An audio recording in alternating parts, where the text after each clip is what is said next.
about how this text came to be. And there's no getting around that. There's no like bracketing that and saying, well, let's just study its historicity without caring about what the implications are going to be for that. Whether you're a believer or non-believer, those questions are looming in the background.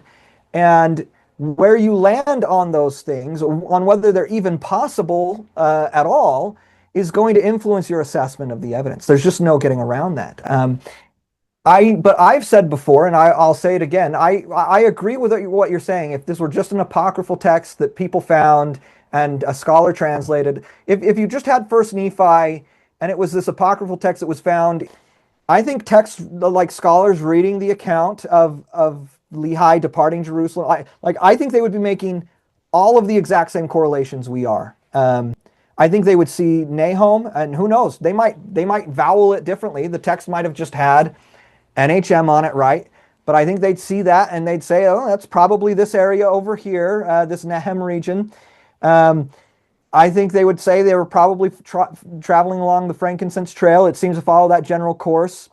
I think they'd make the same correlation with the Valley of Lemuel. I think they'd make the same basic correlation with Bountiful. I think that's, I think objectively, if you just took those parts of the account and someone digged that out of the ground and discovered this text, I think that's what they would believe about it. I think these are all the correlations they would make. Mormonism with the Murph, where Latter-day Saint explores church history and the church's truth claims.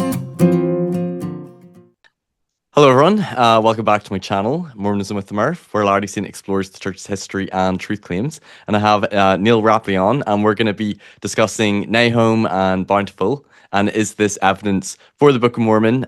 Neal's going to lay out the case and the evidence for Nahom and Bountiful and the Lehi's travel through the Arabian desert along the incense trail. And we're also going to respond to some of the criticisms leveled by certain critics, particularly Dan Vogel in a video he did on debunking Nahom, and also an LDS Discussions episode by Colby Reddish, and to see, okay, can the Nahom Bountiful correspondence and connection be undermined? Can it be invalidated? And for me, just in the beginning, whenever I first really looked at the Nahom and Bountiful convergence, this was going back years ago when I watched a Book of Mormon Central video by, I think it was David Snell. He did it was either Book of Mormon Central or Evidence Central. I thought, even at this time, I was out of the church and I didn't believe. I thought it correlated pretty well. It seemed beyond coincidence to me. And that has been sort of my position since then, that I think it converges and correlates pretty well, the Book of Mormon with Arabian geography. And I see it as plausible candidates for Nahom and Bountiful and other locations. But I think for most believers in the Book of Mormon, archaeological evidence is not, or argument is not, the foundation for their testimony. And even if Nahom were to be undermined a little bit, people should, I think, still not throw out their testimonies. But I just want to talk about, is this still evidence or not? So, and Dan Vogel definitely dived in quite deep into this in his video. So I thought I need to bring an expert on to talk about this. So here you are. Well, thank you for having me on, Stephen. I appreciate it. And I do want to just echo your sentiments. I don't know if I've said it on a podcast or in public, but I've certainly said it in conversations before. If the Nahom evidence disappeared tomorrow, it wouldn't make a difference for me, as far as my faith in the Book of Mormon, or frankly, where I believe Lehi's trail went and where Nahom was.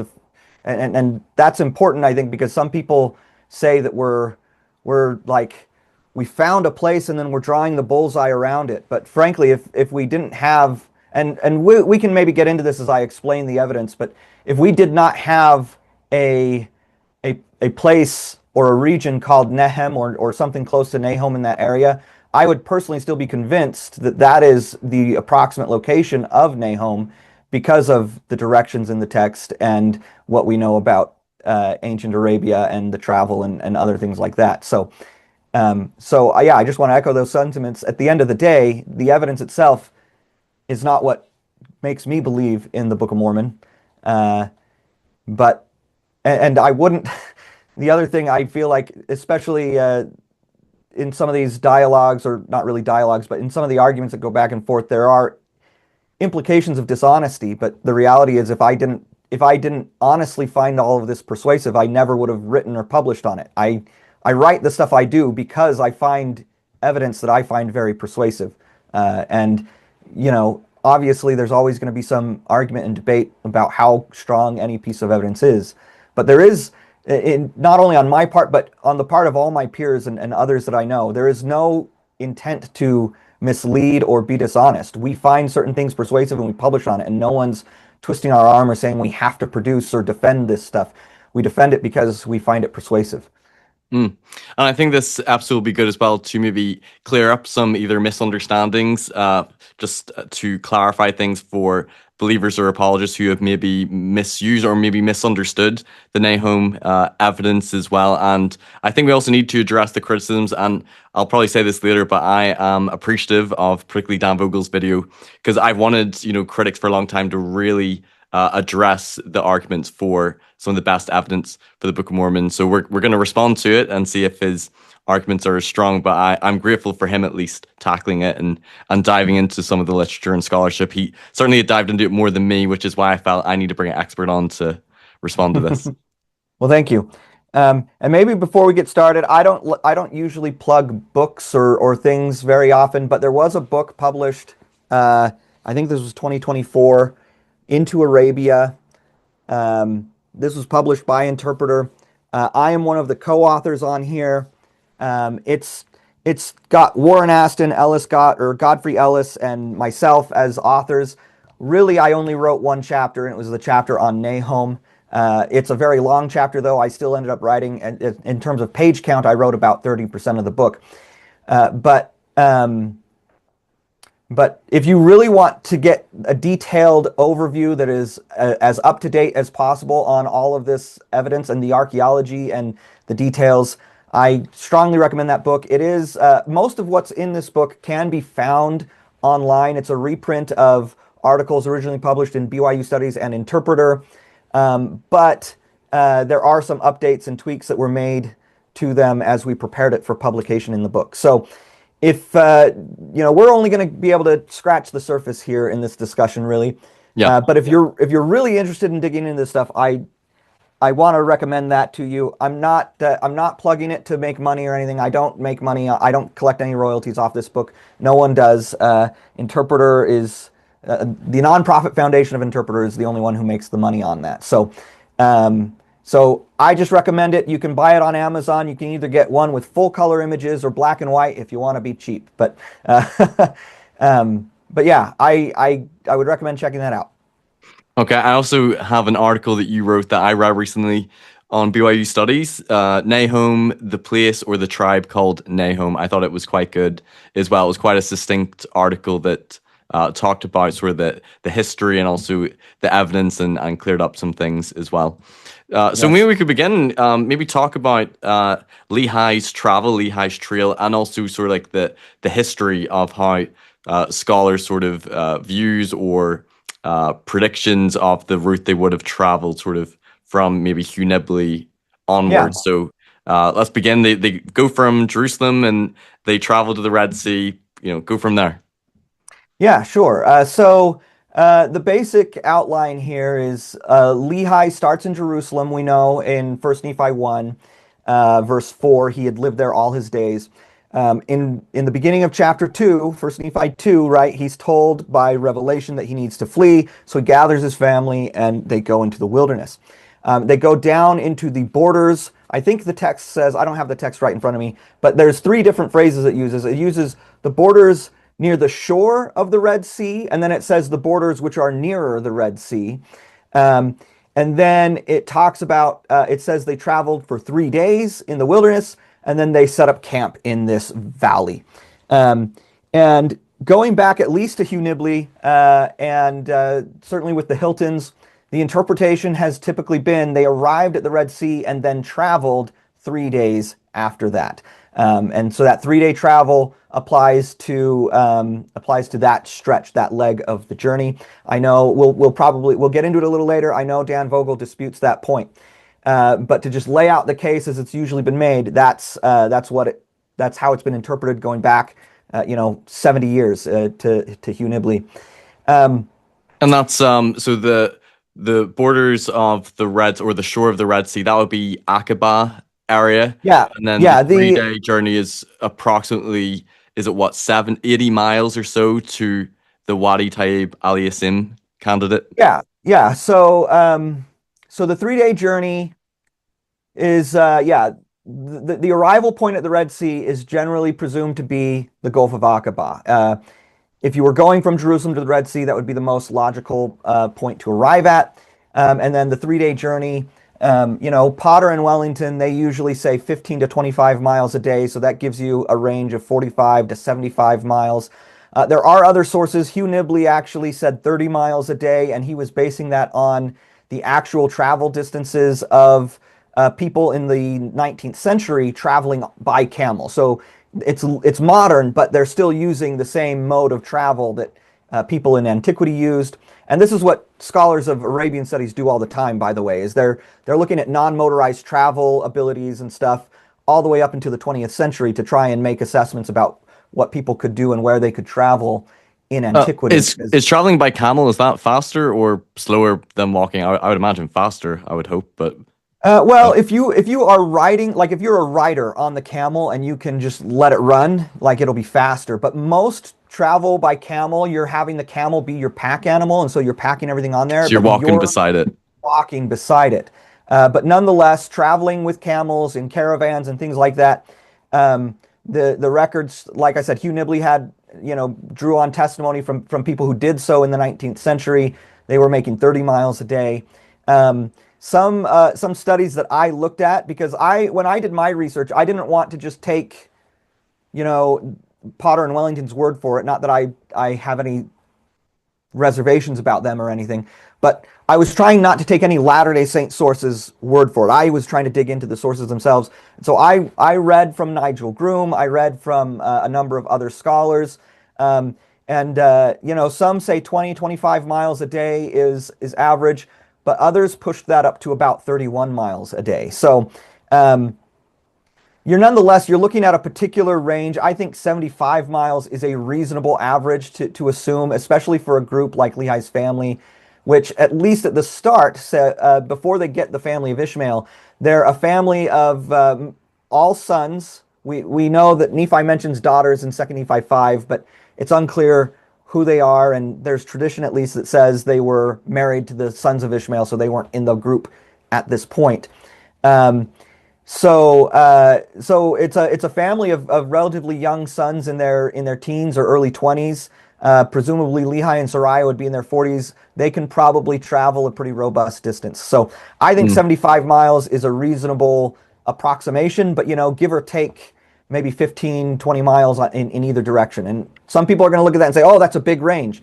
But like the coast of the Red Sea there is like over 1,000 miles, right? So we're still looking at a fairly narrow stretch. And this is just kind of par for the course with ancient sources, is you often have a range of miles where a location could potentially be, right? You don't, ancient texts aren't so precise that we can nail it down with GPS all the time. So and exactly how many miles is it from sort of Aqaba to Wadi Tayyib Al Yassim?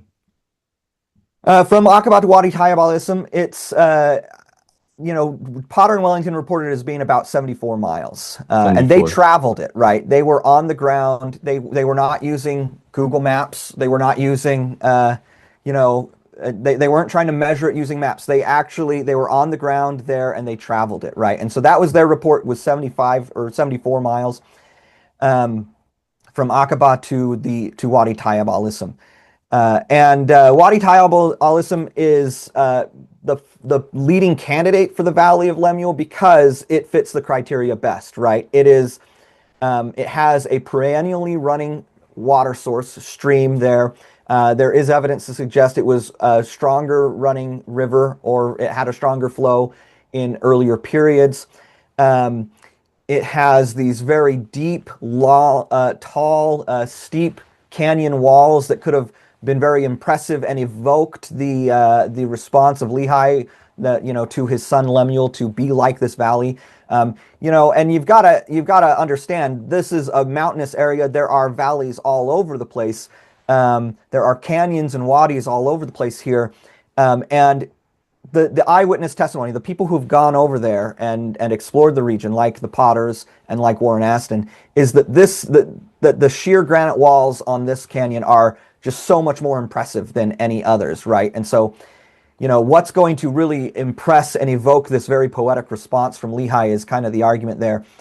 This is a better fit for that than other canyons along there, and none of the other ones have a perennially flowing river. And I think that's what's important to keep in mind. Again, like the stretch, the coastline of Arabia, or the Arabian Red Sea coastline is, I don't know the exact distance. I should have chat GPT'd this or something ahead of time, but it's over 1,000 miles.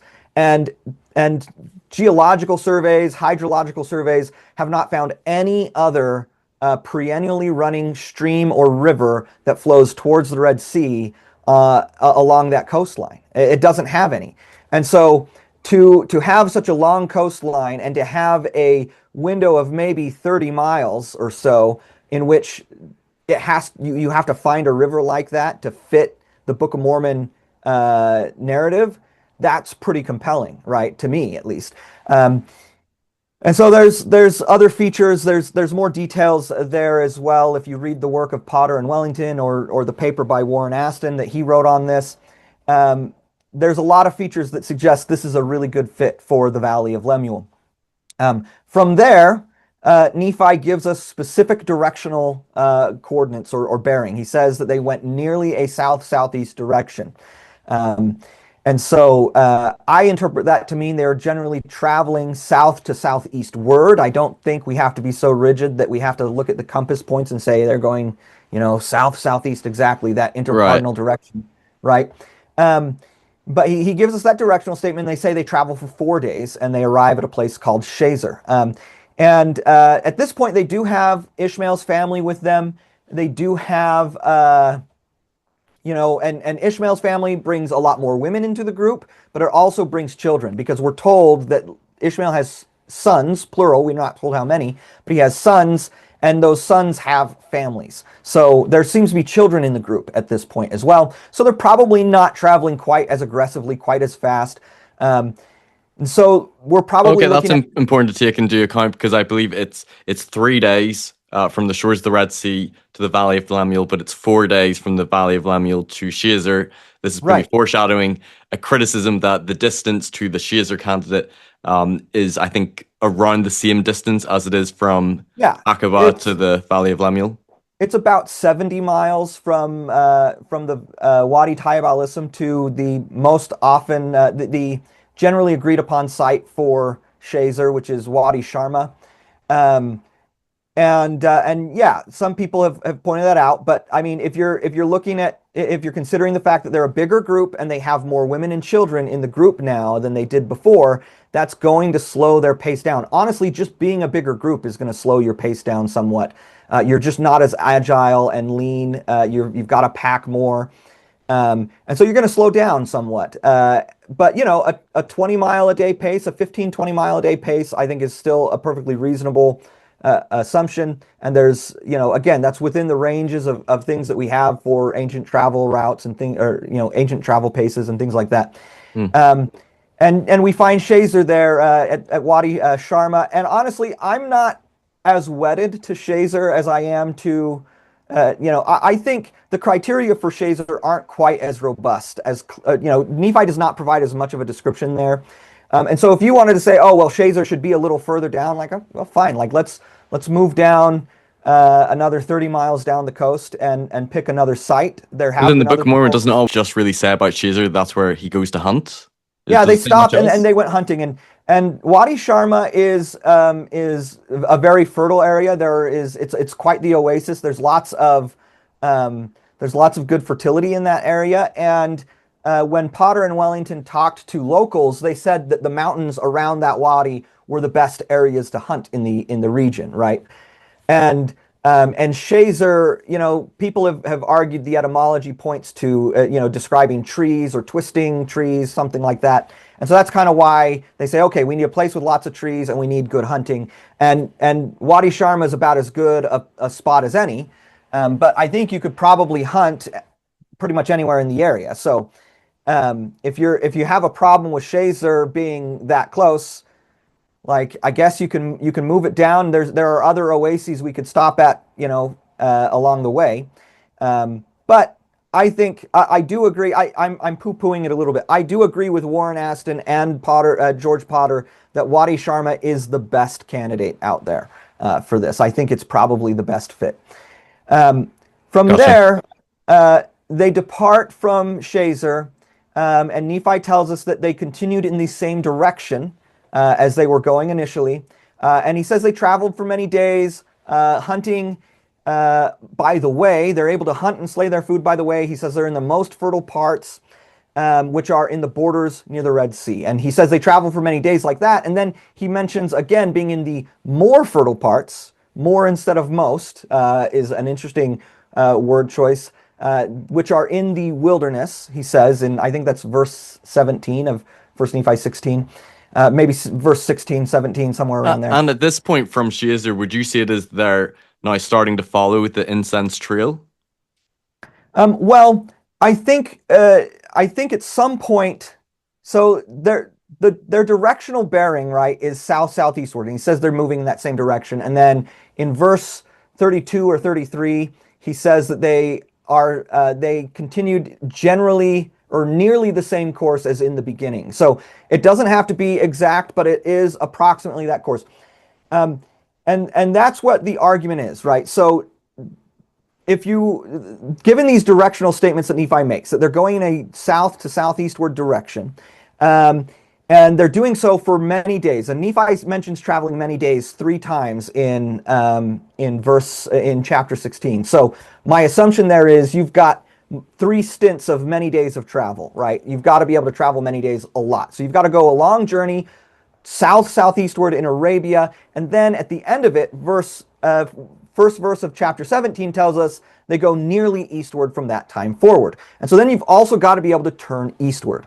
And so the argument is that in order to be able to travel those directions, the ancient Frankincense trail is what matches that direction, those directions, right? And again, that goes back to Hugh Nibley. He didn't make that argument in his Lehi in the Desert, but he does make it in 1957 in an approach to the Book of Mormon, that Lehi's trail parallels the Frankincense trail in its directions. The Hiltons make the argument in greater depth, and they're the ones who really first kind of pushed that idea that they are following the ancient trade routes. But then Potter and Wellington also made that argument pretty extensively. So, but I do think it's important to understand that Nibley and the Hiltons are the ones who first made this argument, and they are not trying to get Lehi to a specific location for Nahom or anything, because we don't know about the Nehem region at that point in time. And I find that argument before the Nehem region was discovered on maps, before the altar is discovered, they're sort of mapping Lehi's trail, that this somewhat plausibly correlates with the incense trail. Right. And what I do is I say, okay, I think that's a persuasive argument.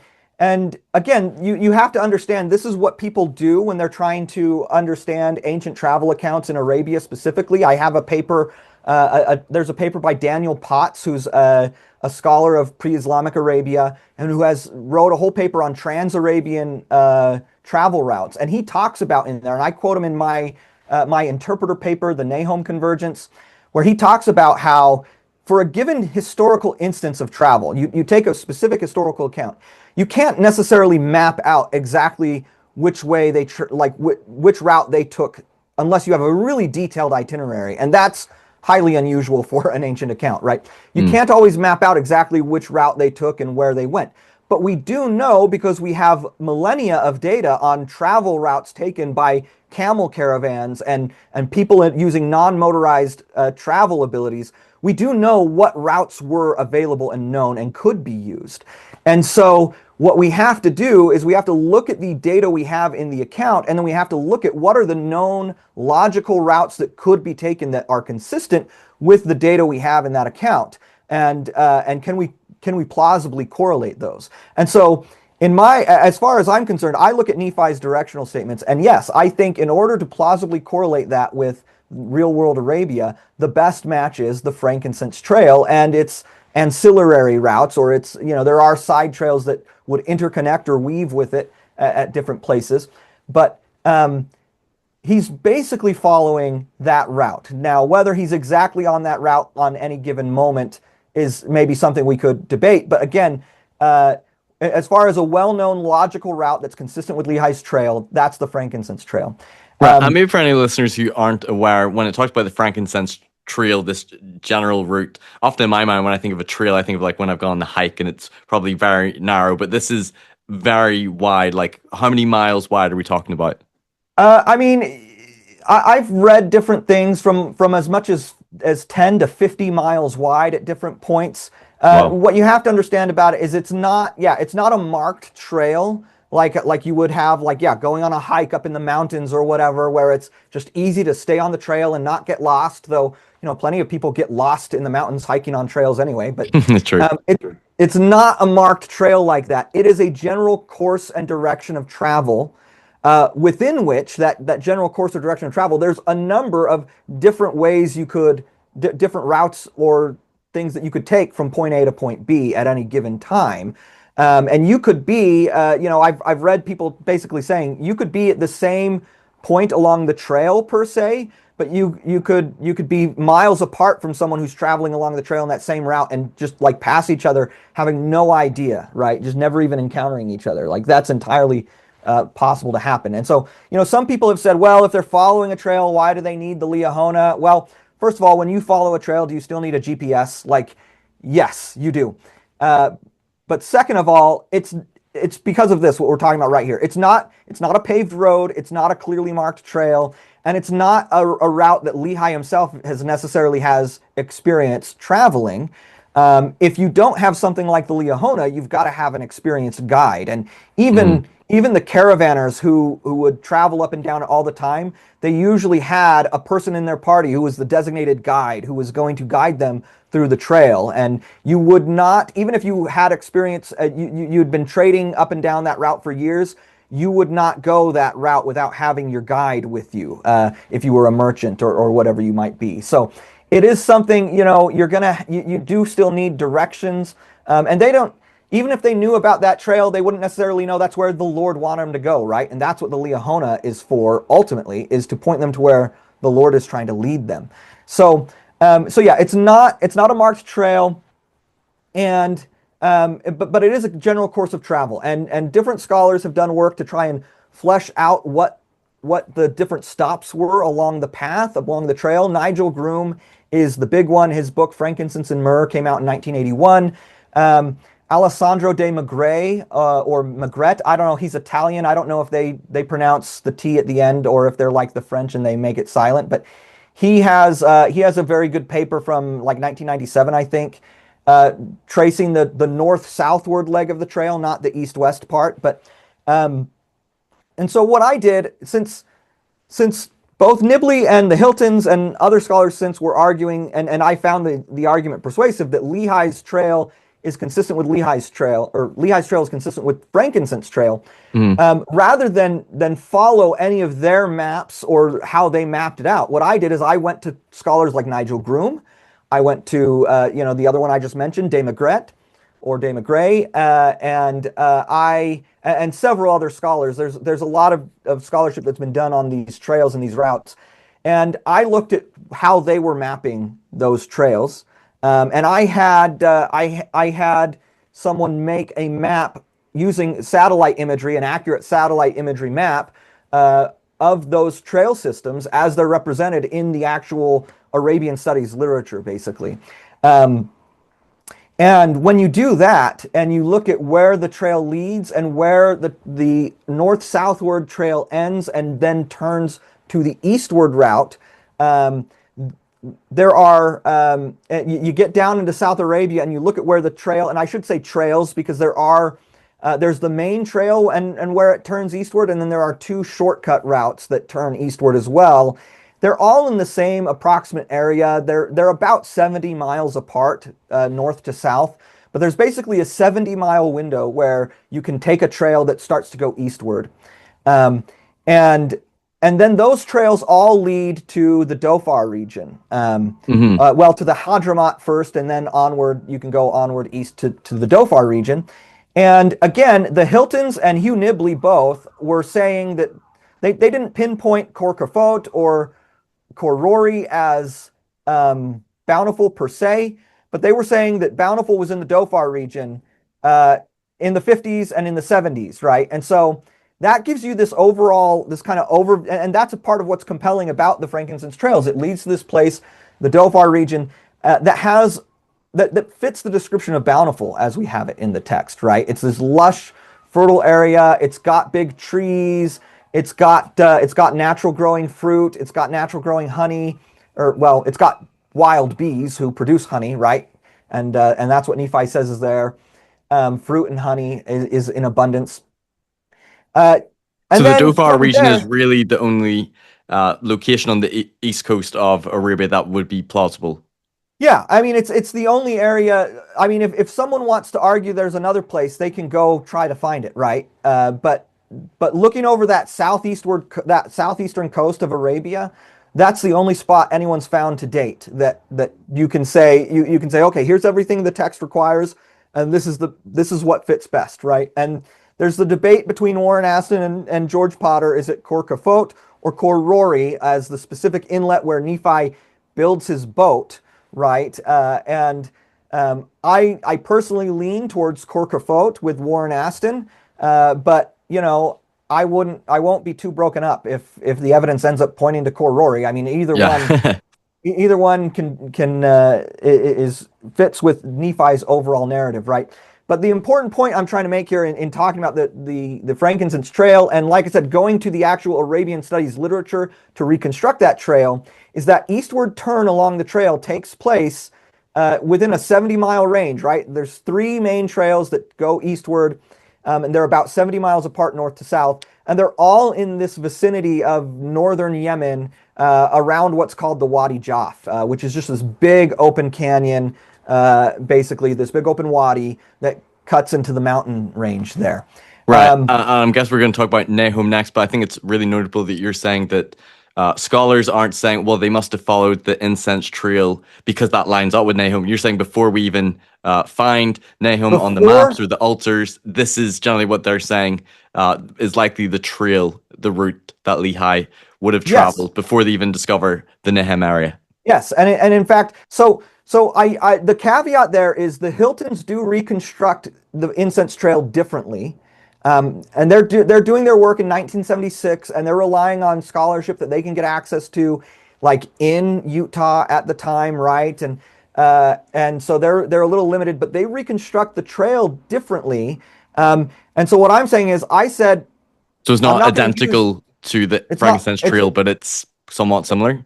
It's not identical to the Frankincense trail as they understood it. But what I am saying is I find the argument that they're following that trail persuasive.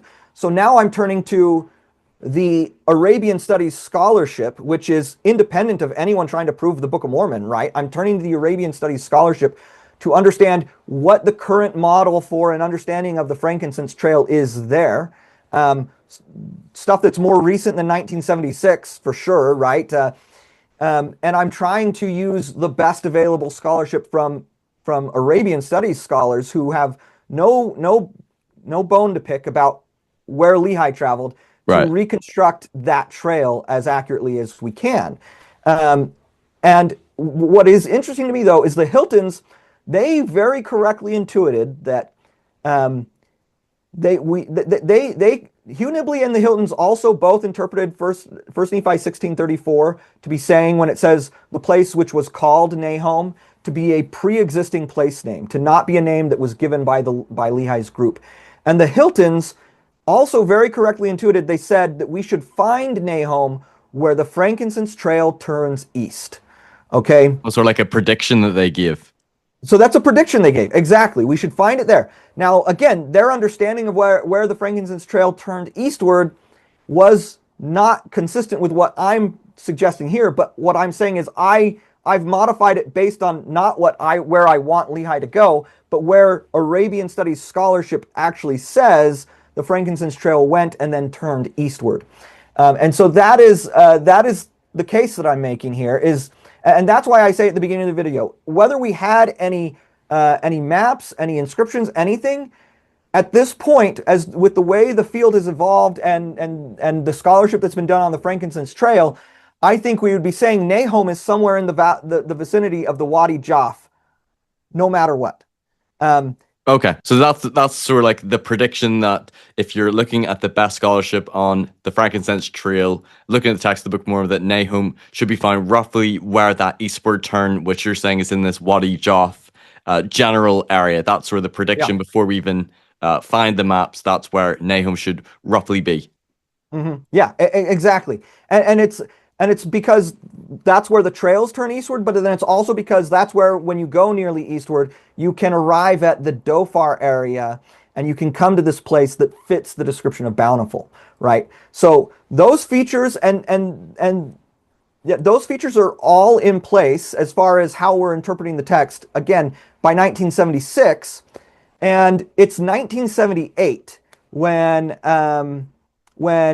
what's his name? Ross Christensen. Fun fact, he was my dad, when he was growing up, he was my dad's home teacher. He was his family's home teacher. Oh, no way. That's cool. Ross Christensen publishes this little note in the Ensign in 1978, basically saying, hey, read the Hilton's article. That's really interesting. I came across, I was reading this book about the exploration of Karsten Niebuhr in the late 18th century. And I saw this map that Niebuhr published that has the name Nehem on it. That's kind of interesting, isn't it? And it looks like it's in about the right place to fit with Nahom. We just have to adjust the Hilton's route a little bit. And, you know, it looks like it's in the right place, though. And that's when the maps first become a part. Well, that's the first notice of them. But then no one talks about them again until 1984. When, or maybe it's 1986, I can't remember off the top of my head, but that's when Warren Aston notices this note in the back of an old Ensign when he's on his commute to work and he's reading the Ensign. He grabbed an old issue of the Ensign for some reason, and he notices this note and he goes, hold on, has anybody dug any deeper on that and tried to figure out what we know about this? And so he contacted Farms. Farms was like, oh yeah, we had no idea. But they start to work with him to try and do some research. And he goes to Yemen.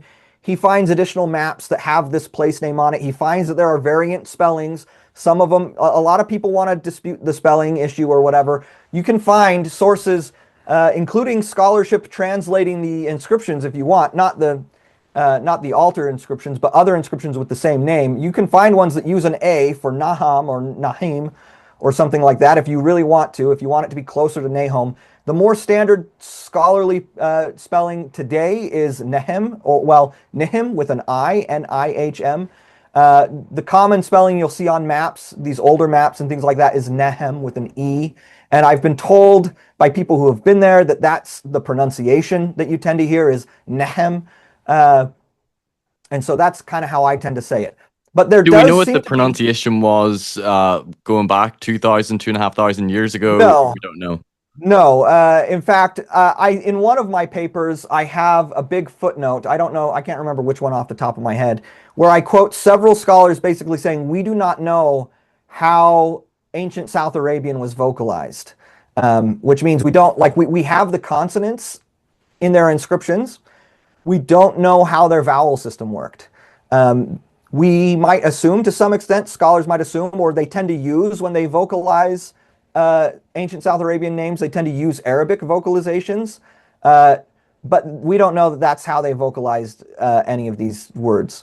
So we don't know. We can't speak to what the vowels would have been in antiquity, and it's also like I said, the way it's been spelled by scholars and explorers and things like that has variated over time, right? So you have Nehem with an E a lot of times. You have Nahom with an A in many sources. And then you have Nehem with an I, which tends to be the more common spelling today.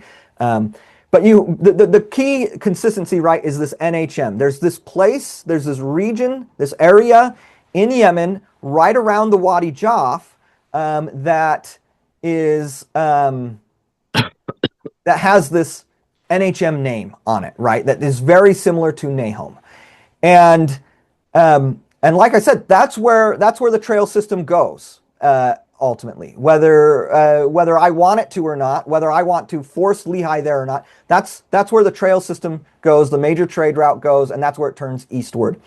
And so Warren Aston starts doing research, and he is the one who ultimately figures out that, well, we can get it back to the time of Muhammad.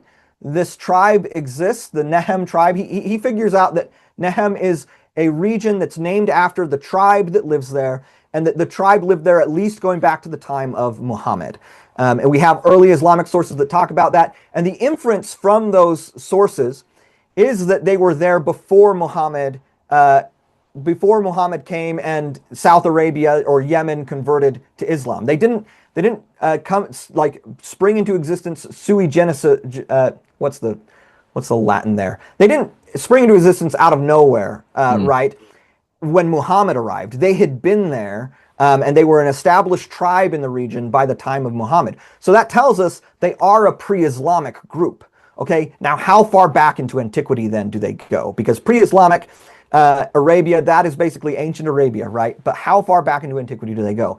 And that is where the inscriptions become important. The inscriptions, the first ones noticed by Latter-day Saints, the ones that everyone talks about, are these altar inscriptions that were found in Marib, or at a temple site, the Bahran Temple, which is like right next to Marib. It's like a mile outside the city or something like that. But, anciently, scholars will say that's Marib, right? And these altars, they're votive altars, which means they are just kind of like an offering to the temple. They have a text on them that names the dedicant of the altar. His name's Biathtar. We can read that. And he is said to be a Nehemite. The letter sequence is Nhmyn. And the N at the end there, that is the definite article. So that just is the. That's telling us it's the Nehemi, is how you would maybe say it.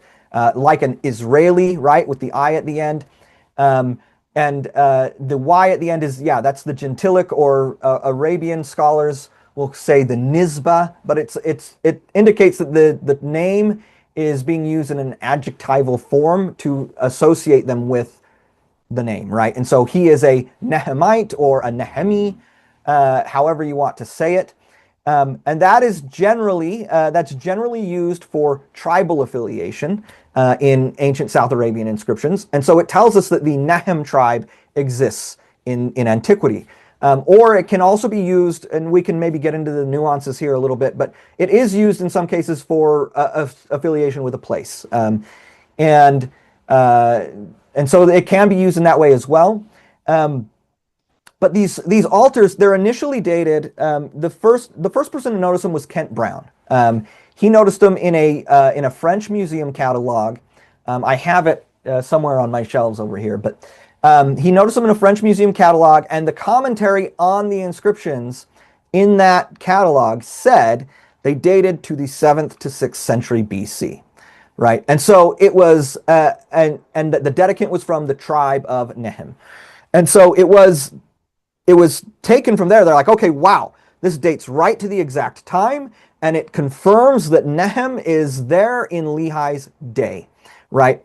And it also shows up, there's another catalog. There are actually several museum catalogs from about that same time, because there was an exhibit touring Europe at the time. In the late 90s and early 2000s, there was an exhibit on South Arabia touring Europe, and this altar was in the exhibit.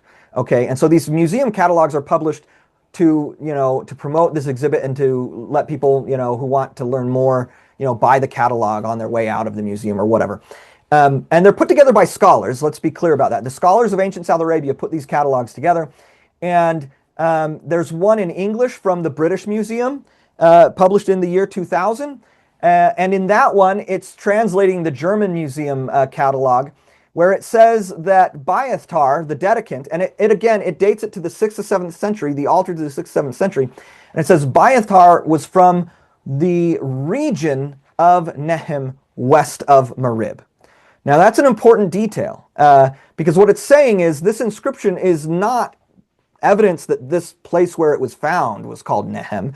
It's telling us that this is evidence that the region to the west, where we find Nehem on maps in modern times, where we find the Nehem tribe in the early Islamic times, we still have Nehemites over there in that area. Situated in the same place, the same situated area. in the same place all the way back to the 6th or 7th century BC, right?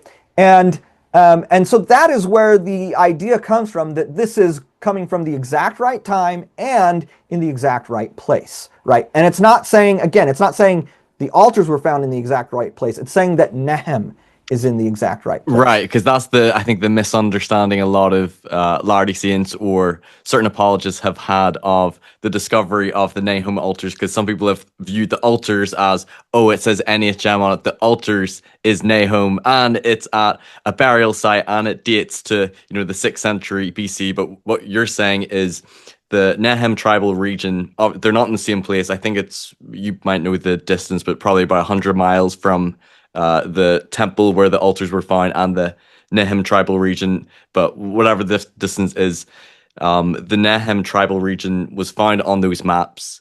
And you were saying before that scholars were able to date it back to like pre-Islamic times, like the times of Christ. But what the altars were able to substantiate is that they go back to Lehi's time. So we know that the Nehem tribe and the region went back to Lehi's time.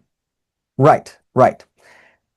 And so that's basically the evidence in a nutshell. There are a couple other things that have happened in the last 25 years. In 2012, Warren Aston published an article in BYU Studies where he pointed out there had been other inscriptions that have been discovered that also have this Nehemi name on them, or other variations of the NHM name on them.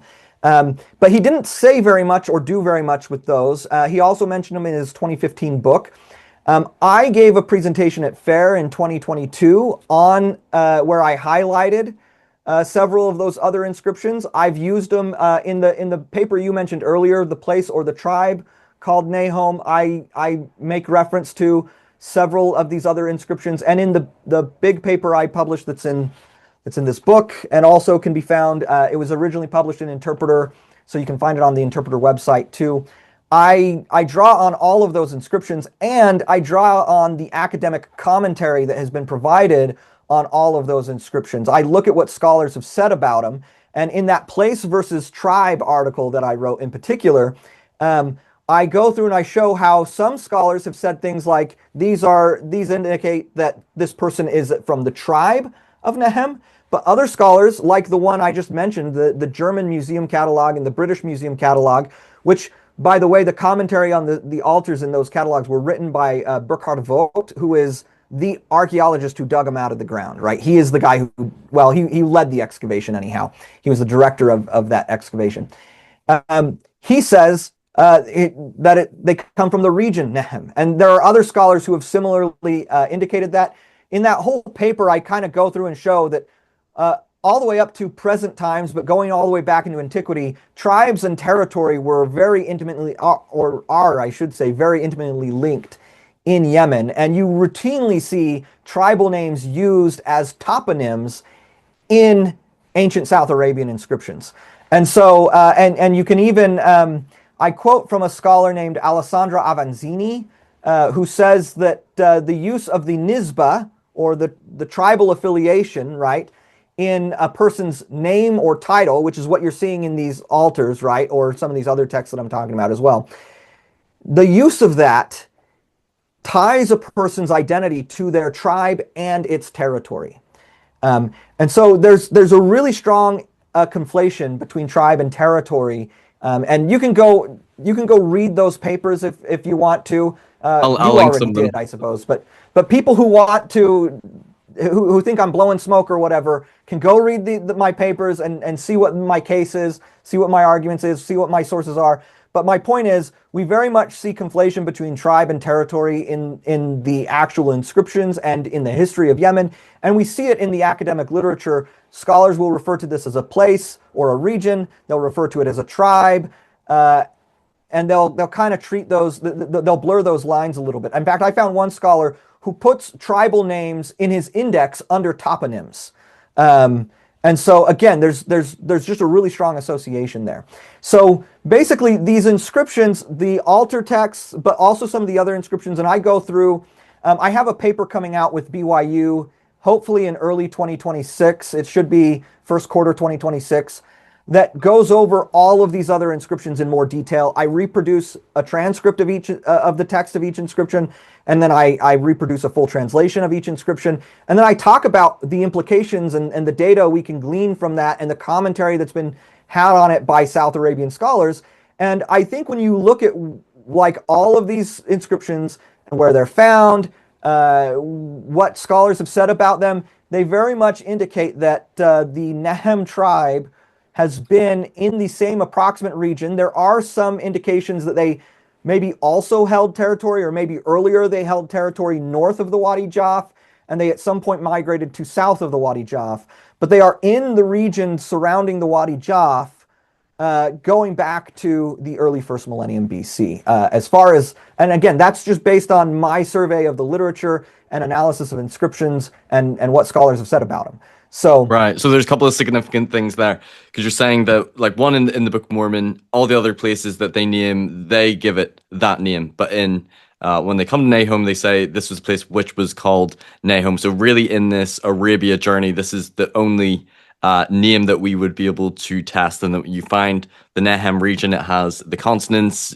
You point out that in ancient Semitic languages they didn't have vowels in it, so Nahom would work approximately. You say it's in the approximate right area. Now, I don't want to say the exact spot, but the approximate area, the Wadi Jaf area, where the incense trail turns east. The altars dated that this tribe and territory went back to Lehi's time, so it predated Lehi's time. Oh, one question I do want to ask you on this: how big roughly was this territory? Was this similar to like Jerusalem size, bigger, smaller? Just for any people wondering, how big is this area? So I don't know exactly what the square mileage of their territory would have been in antiquity, right? And not only do I not know, nobody knows that, right? Right. What I know is that their territory now in present day, or at least in the 80s, because my source for this is from like 1986 or something like that, and that's the most recent source I could find. I mean, you could probably so. Nehem is also the name of a modern administrative district that's named after the tribe and its territory in the same place. And you could probably get the square mileage of the specific, or the square kilometers for you metric system people over there. But you could probably get that off Wikipedia or whatever, the square mileage of the administrative district. Their tribal territory, though, as of like 1986 or whenever this, I'm trying to remember if that's the exact year the paper was published, but the paper that I got the square kilometers from was 5,000 square kilometers for their tribal territory, and then that Quite a converts to about substantial area. square miles. I mean, yeah, it's large, but I think you also have to keep in mind. Okay, so it's large.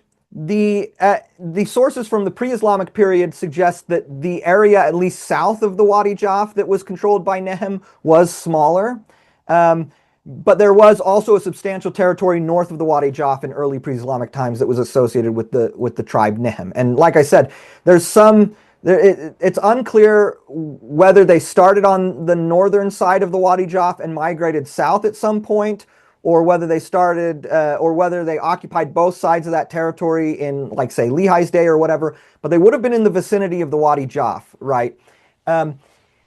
But the exact square footage of their territory in antiquity, I don't know. But yeah, it's a substantial territory in modern times, and there have been, there's been a civil war going on in Yemen for the last few years. So who knows how territorial boundaries have fluctuated and adjusted, just even in like the time since I published my paper, frankly.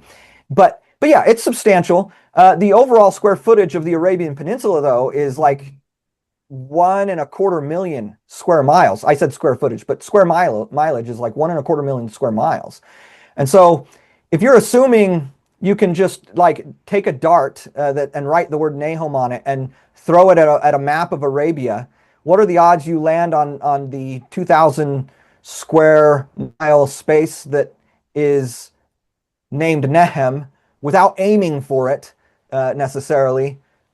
You know, Yeah, it's small uh, compared to the size of Arabia yeah, and yeah. I compared mean, to all the your other odds of places there is. just picking a spot in Arabia in the dark that's called Nehem, blindly, randomly picking it. It's like 1 in 600 or something like that. I mean, that's back of the napkin math. So don't hold me to it. But it's a large the Arabian Peninsula is a large area, and so your odds of again, yes, it's a substantial territory, and it's fair to point out. It's totally fair to point out that we're not talking about like a single site, like a city, where you have to get really down into a specific location.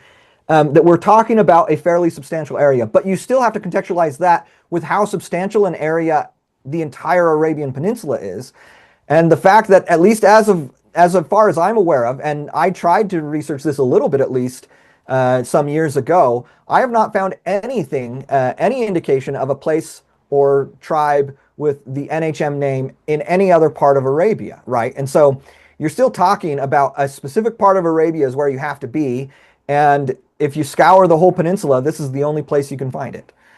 And even though some people might have assumed by not diving into it deeply that where the altars were found at the what's called the Bara Temple or The Baran, Baran Temple. yeah, they might have It's thought like, oh also no, that is Nahom, just that specific site. In my mind, I don't feel like it undermines, and if anything, it being a larger region makes it more plausible, shall we say, that Lehi might have passed through it than just a tiny specific right. site.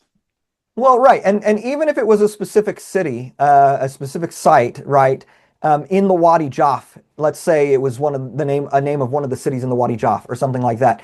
The reality is the details in the Book of Mormon still wouldn't allow us to like be able to like pinpoint the GPS and say, oh, this is exactly where Nahom's supposed to be. We can still only kind of say, and critics, Sure. critics people might get in the comments and criticize this or whatever. And it's, again, I'll say it is a fair criticism to make, but it's also par for the course when you're dealing with ancient sources. The data from the Book of Mormon only allows us to get down to a general region for where it should be anyway, right? You can't pinpoint an exact spot and say, this is where we should find the tomb of Ishmael, right? Like it doesn't work like that.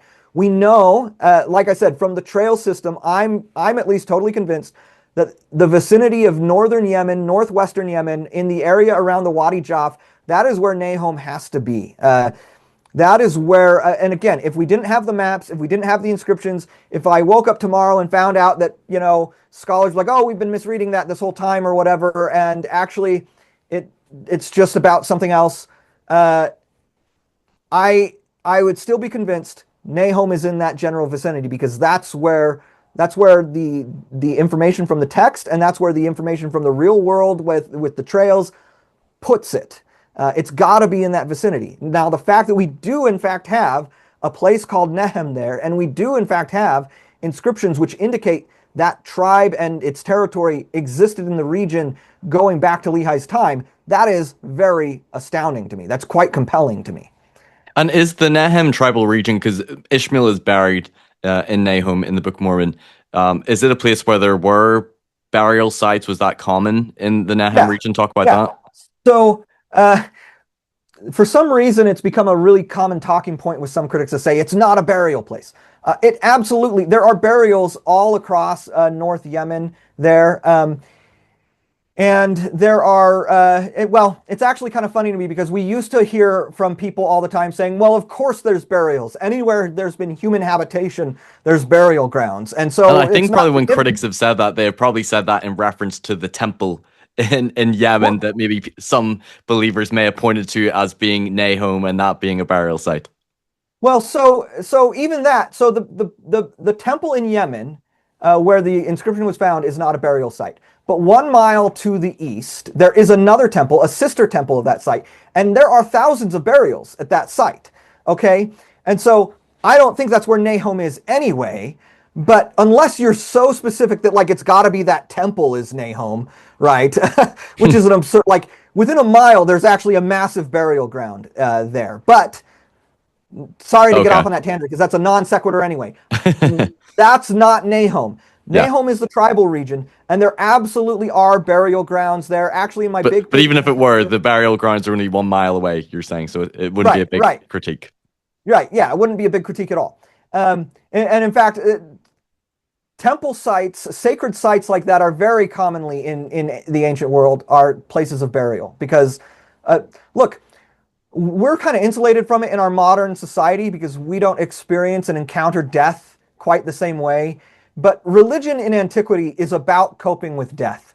And even there's a whole book on Joseph Smith and the Conquest of Death by Samuel Morris Brown. Even for the early Latter-day Saints, right? Religion is ultimately about what happens to us when we die. How do we cope with this? How do we, what do we believe, and how do we reconcile what happened with our loved ones? They're dead, they've passed. Are we going to see them again? Religion is all about coping with death in antiquity. Maybe I shouldn't say all about, but it is such a central focus of religion in early times, going on to early modern times. And I would say even today, even though we don't encounter it, and so it's not as much a central focus in our daily lives, when you go to a funeral, right, that's when I personally feel like it really hits me like, okay, this is what my religion's about, is like giving me this sense of hope that this person still lives and that I might have a chance to see them again, right? That's what religion's all about. So yeah, burial sites are religious sites and temples are burial sites sometimes, in a lot of cases. But again, non sequitur. In the tribal territory of Nehem, there are absolutely burials that have been found. And in fact, there are very extensive burials along its northern border, right along the edge of the Wadi Jaf. So the traditional territory of the Nehem tribe is just south of the Wadi Jaf. And there's this mountain range that marks the end of the Wadi Jaf and the mountainous hill territory that is sometimes called Ferdat Naham or Ferdat Nehem. And it's the hills of Nahom there. There are extensive burials in those along that mountain chain, right along the border of Nehem and the Wadi Jaf, and in the thousands of burials. And the Italian archaeological team that I found giving information about that, they said they probably dated to, or at least some of the tombs dated to, the early first millennium BC. So we have evidence of burial in the Nehem territory. We have evidence of burial in probably dating to the 1st century BC in the Nehem territory. And what's really kind of striking to me, actually, is these the burials along the border there. They stretch out several miles going in an east-west direction. And then you go a little further out eastward from that spot, and then there's a whole chain of several other burial grounds, thousands upon thousands. And those are the burials that Warren Aston has talked a lot about in his publications. And some people have criticized Warren because he's talking about those burials out there rather than something more directly a part of the Nehem area. He says, oh, these burials out here, they're kind of adjacent to the Nehem territory. Well, there's some distance out, but these burials, they form a long chain east-west. And scholars of the ancient Frankincense Trail, the ancient trade routes, have actually argued that these burial grounds, these burial tombs, because they're above ground, they call them turret tombs. They look kind of like beehives. They're stacked up as rocks and stuff like that. And you find these turrets all across, basically going east-west across northern Yemen, and thousands upon thousands of them. And scholars have argued that they demarcated, or they marked at least one of the eastward trails in northern Yemen. And I actually, in my paper, The Nahom Convergence, I actually took a map that was produced by an Italian archaeological team of the different burial grounds. And I plotted those burial grounds on an actual satellite map of Arabia. And then I took a map of the trails that have been created by, that have been created by scholars studying the ancient Frankincense routes. And I overlaid it on top there. And you can actually see how the burial grounds, the markings for the burial grounds literally do follow almost exactly one of the eastward trails. And so I find that kind of striking because it's a direct convergence of the boundaries of the Nehem tribe, the burial of the dead, and the travel eastward that we see coming together in the account in 1st Nephi. It's all three of those things being attested through the archaeology here. And like I said, I find that actually pretty compelling, pretty interesting. That's cool. Okay, so after Nahom, then I think the strong convergence with the Nahom, the place, the altars dating it back to the time, there being burial sites, is that eastward turn. They follow nearly eastward, and that leads on the incense trail to the Dhofar region. You've already sort of spoken about Bountiful. Is there anything Yeah, else you want to say yeah. about it?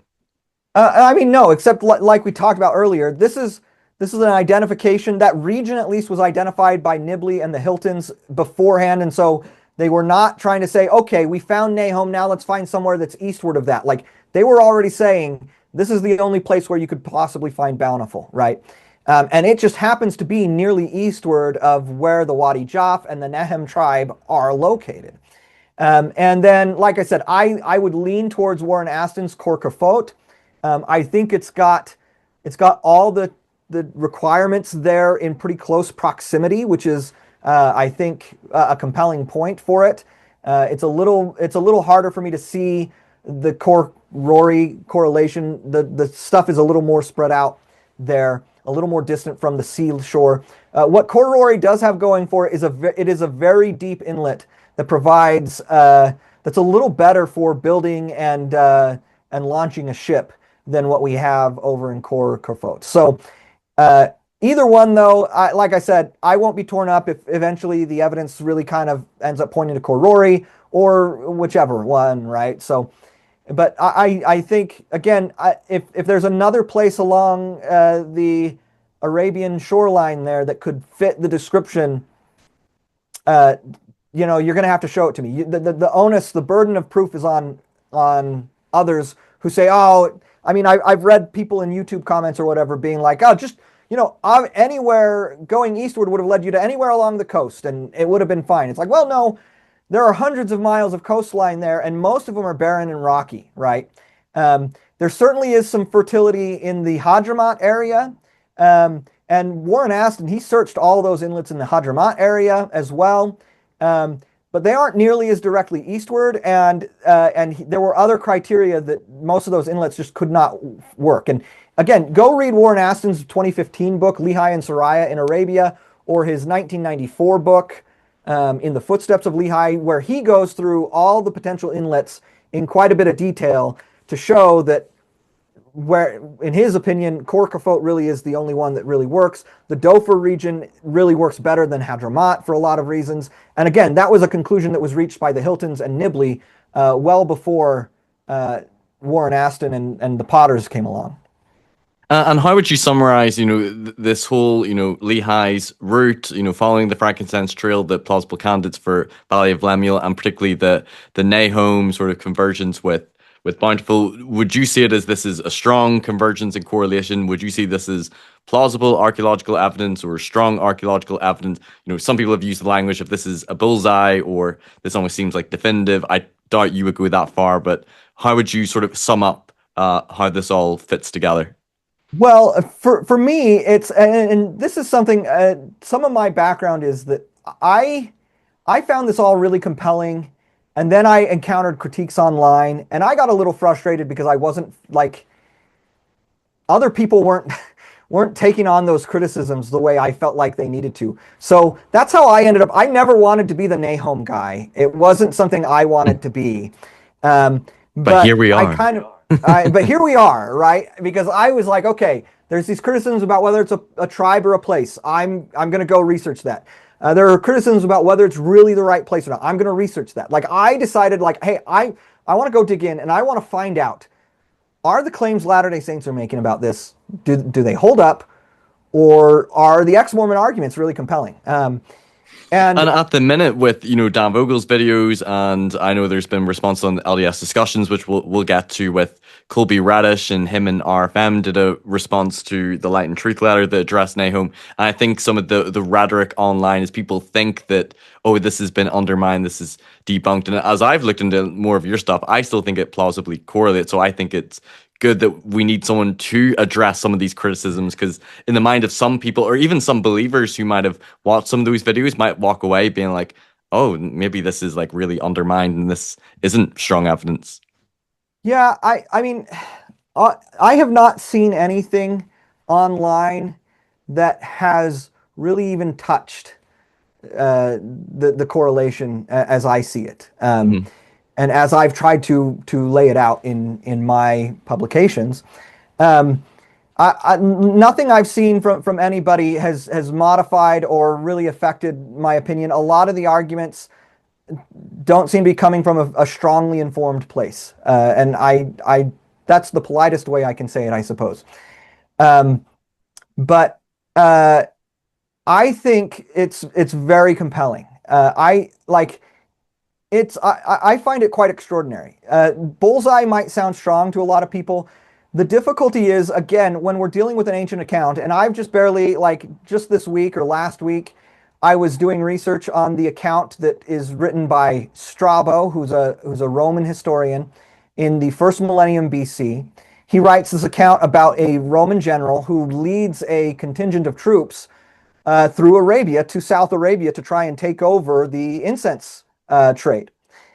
And I had done a little bit of this before, but I decided I was really going to dig in and see how well I could correlate any of the data he gives about locations and travel distances and stuff like that to Arabia itself.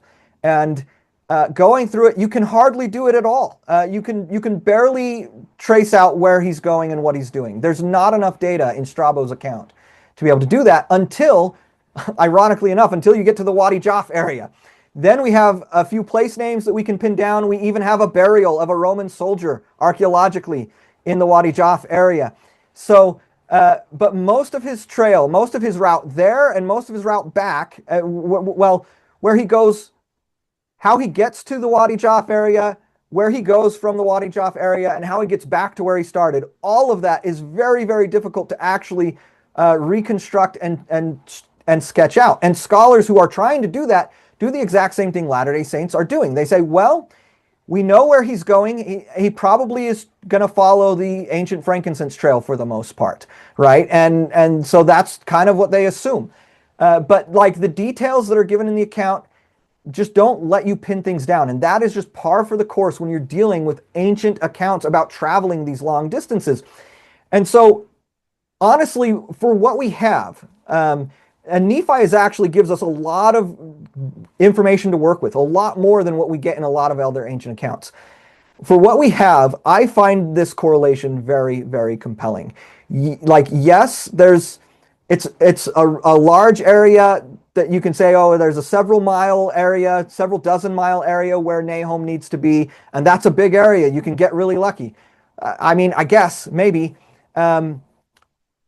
I haven't seen, in fact, well, I've got a friend who's trying to figure out, statistically speaking, how probable it would be to randomly find the name Nahom and just within that area based on, and I'm not a statistician, so I'm not going to try to argue that point.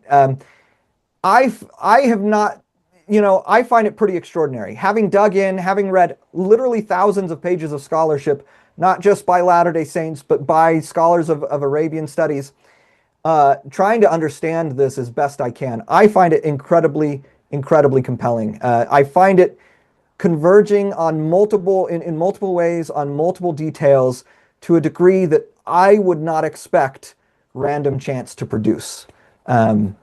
That's well said. I think for the amount of research and going through all of the scholarship on Arabia and all the articles you produce, your view and your opinion, your understanding of the subject needs to be taken seriously by unbelievers and critics.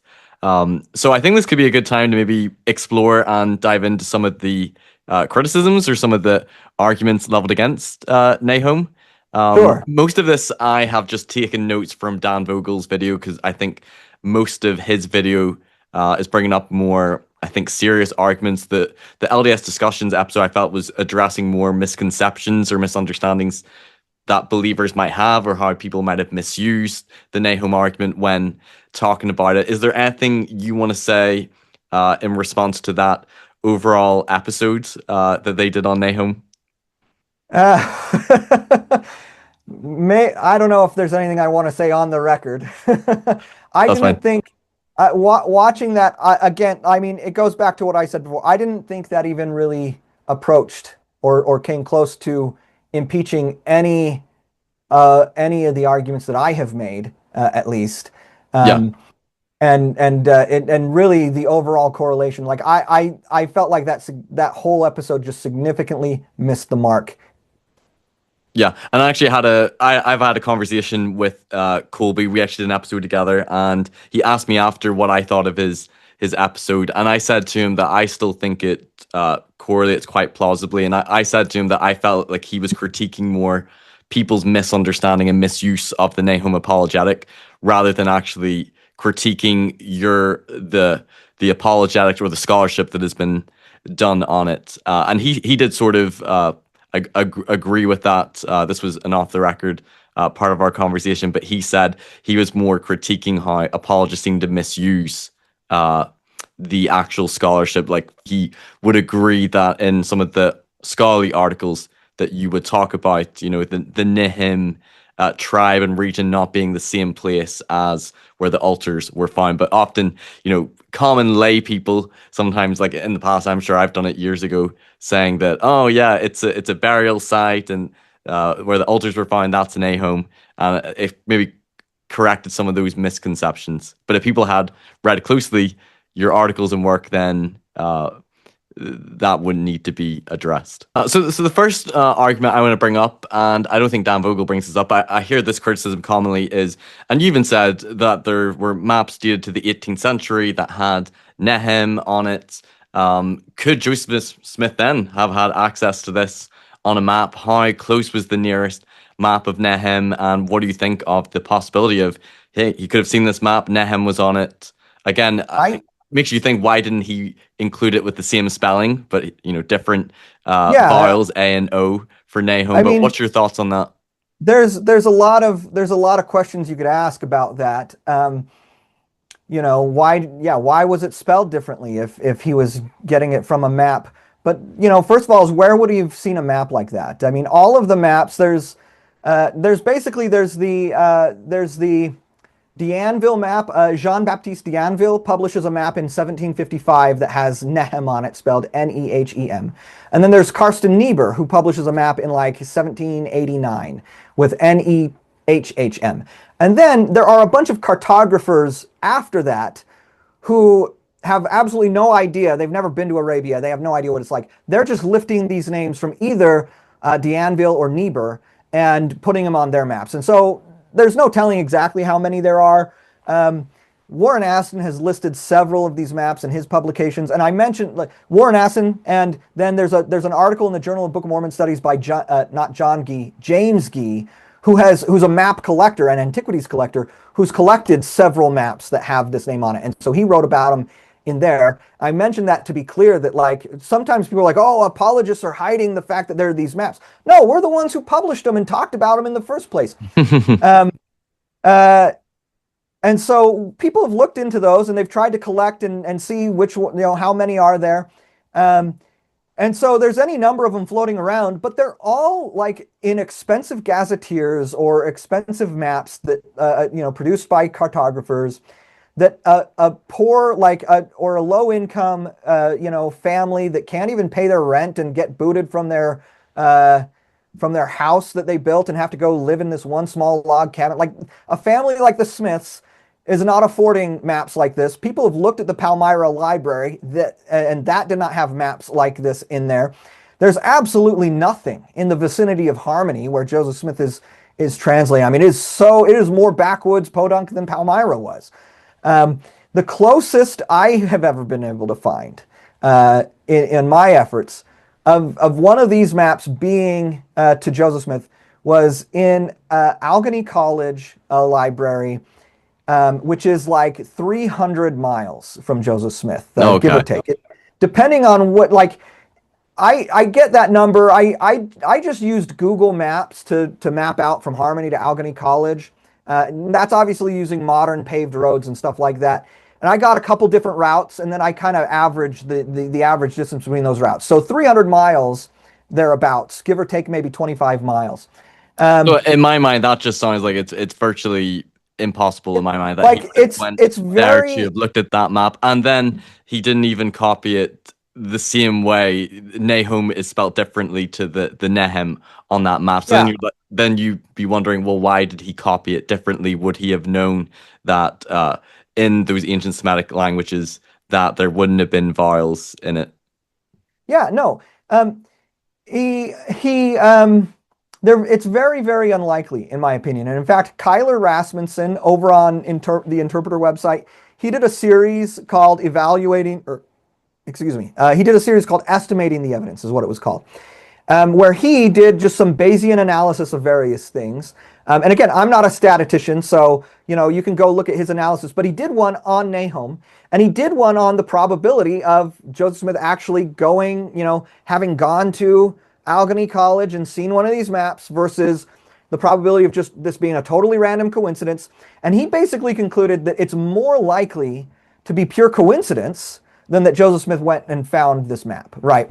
So to me, like, you can never say anything's impossible. It's very, very improbable to me that Joseph Smith ever saw one of these maps. And some people might respond, well, it's also very, very improbable that Joseph Smith ever saw an angel or whatever, right? Like, right.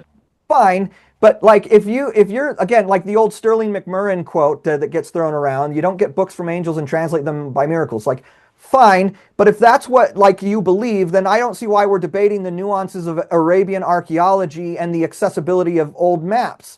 Like, we're like, we need to go back and have a conversation about the existence of God and angels and stuff like that. And I'm not really the person to have that argument with you, because that's not really my forte.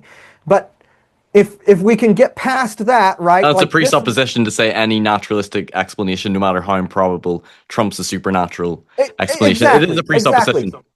And if you really want to talk like, okay, well, in terms of what we have historical evidence for, we have way more historical evidence that Joseph Smith saw an angel than he saw one of these maps, because we have accounts, first-person accounts, and lots of secondhand accounts about Joseph Smith talking about seeing an angel, right? And now the historian won't weigh in and say definitively whether an account about an angel is true or not, because that goes beyond what the historical evidence can say.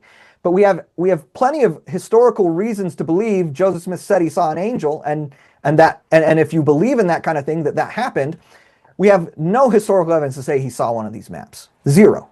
None. So anyway, I find it very improbable. But the other aspect to this is, if we do say he saw one of these maps, I don't really feel like that does very much for you. It gives you a name, and it gives you a way to explain how it plausibly correlates with the approximate location. But it doesn't tell you, like, it doesn't have travel routes on there. You could say, well, it lists a bunch of names and places along the Western Shore, so you could assume you can travel that way. Some people critique the whole Nahom thing by saying, well, how come Joseph Smith then, how come he doesn't mention other people? How come he doesn't mention populations and stuff like that? Because they're traveling through populated areas. Well, if he looked at these maps and he saw all these place names, then surely he would have believed and would have assumed that they were traveling through populated areas, right? So why does the account seem so, that's a bigger problem, I think, for if you want to say he saw one of these maps. There is no indication of trails turning eastward. People have tried to use like, oh, there's like a mountain range that goes out this way on one of these maps. That could have made them think you could go east or whatever. But like, you're just speculating at that point. It's just speculation upon speculation. And there is no indication of a fertile area. And in fact, if he had access to these maps or even other sources on Arabia at the time, he might have learned about Arabia Felix, but all the information he would have had about Arabia Felix would have told him that it was in this southwest corner of Arabia. It was in the part of Arabia where Nahom is already found. And so you wouldn't have him go eastward to get to somewhere lush and fertile. You would maybe have him go south or southeast instead to get to the coast where it's fertile, because that is all the information on Arabia Felix. That's the caravan, that's the incense kingdoms of Hadramaut and Kataban and Saba and Minea. Those are all in the area around where Nahom already is, right? And so you don't need to travel eastward to get there. And in fact, I looked up one of the maps, and this is just one. I haven't done a systematic study to say this would have been what would have happened no matter which map you looked at. But with the Jean d'Anville map, the Jean-Baptiste d'Anville map, if you went eastward from Nahom on there, it literally, you literally cross the boundary of Arabia Felix into what he labels as barren desert, okay? And so at least on that map, if you were using that to try and come up with a route and go to Bountiful, like you would not do what Joseph Smith does, right? Because like that would be kind of a silly thing to have them go right to where the map says barren desert and say, oh, this is where they found Bountiful, right? So I don't think that the presence of maps, the existence of maps, actually explains the wealth of data and convergence that we actually have here. I think it makes a lot more sense that that this is an ancient account with all the difficulties and ambiguities that those tend to have of an eyewitness traveling through the area. Okay. Right. Let's get to Dan Vogel's main criticisms. So let's start with the Valley of Lemuel. So we alluded to this, but his interpretation is that it's a 3-day journey from Jerusalem to the Red Sea, whereas believers or apologists interpret it at they got to the shores of the Red Sea, pretty much the same as like Aqaba today, and then they went on a 3-day journey to the Valley of Lemuel. But he's saying no, the 3-day journey is from Jerusalem to the Valley of Lemuel, and that's at the shores of the Red Sea, and that the apologists are massaging the text because that would be problematic because you couldn't get from Jerusalem to the shores of the Red Sea in 3 days. What's your response to that? Well, my response to that is, I think when you read 1 Nephi 2, the most natural reading, in my opinion, is they went down to the borders of the Red Sea and then traveled another 3 days. To me, do you want to read the verse? I actually have the verse here, 1 Nephi 2, verse 5. Sure, let's read it. Okay. It says, and he came down by the borders near the shore of the Red Sea, and he traveled in the wilderness in the borders which are near the Red Sea. And he did travel in the wilderness with his family, which consisted of my mother, Sariah, elders, brothers, who were Laman, Lemuel, and Sam. And it came to pass that when he had traveled 3 days in the wilderness, he pitched his tent in a valley by the side of a river of water. Okay, so it says he came down by the borders near the shore of the Red Sea, and he traveled in the wilderness in the borders which are near the Red Sea. Okay, and then it says after when he had traveled 3 days, he pitched his tent in a valley, and then they call that the Valley of Lemuel. So I actually do agree with you. I would tend to read that as they're continuing the journey after they get to the shore of the Red Sea. I mean, maybe there's a little bit of ambiguity, but that's actually, I think, how I would read it. Yeah, I think the most natural way to read it, you get your average person on the street and you say, read this and tell me where the 3 days are traveling from. I think that's the most natural way to read the text of the full text there. Okay? Yeah, I don't think that the apologists are stretching. That's actually more naturally how I would read it. The issue that Dan Vogel brings up is the head note of 1 Nephi.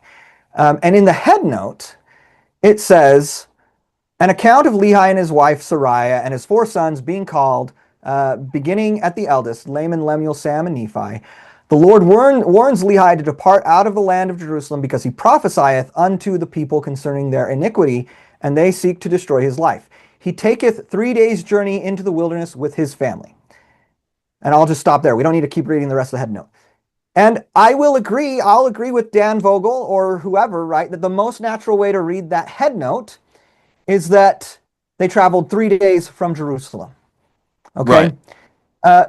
So the question for me, from an interpretive standpoint, from a hermeneutical standpoint, I don't know if hermeneutical is really the right word, from an exegetical standpoint, how should I interpret 1 Nephi 2? What should be my guiding interpretive principles here? Like, the most natural reading of the summary is one way, the most natural reading of the text is another way. And to me, it does not make a lot of sense to take the shorter summary, which summaries by nature are incomplete. They don't include everything. They're leaving data out. It doesn't make sense to take the summary and say, well, because this is the most natural way to read the summary, therefore, that's how I should read the longer, the more detailed text, and therefore it must be a 3-day journey from Jerusalem. And to illustrate the point, I think just look at some of the other stuff in the summary, okay? So if you go down to the end, it says,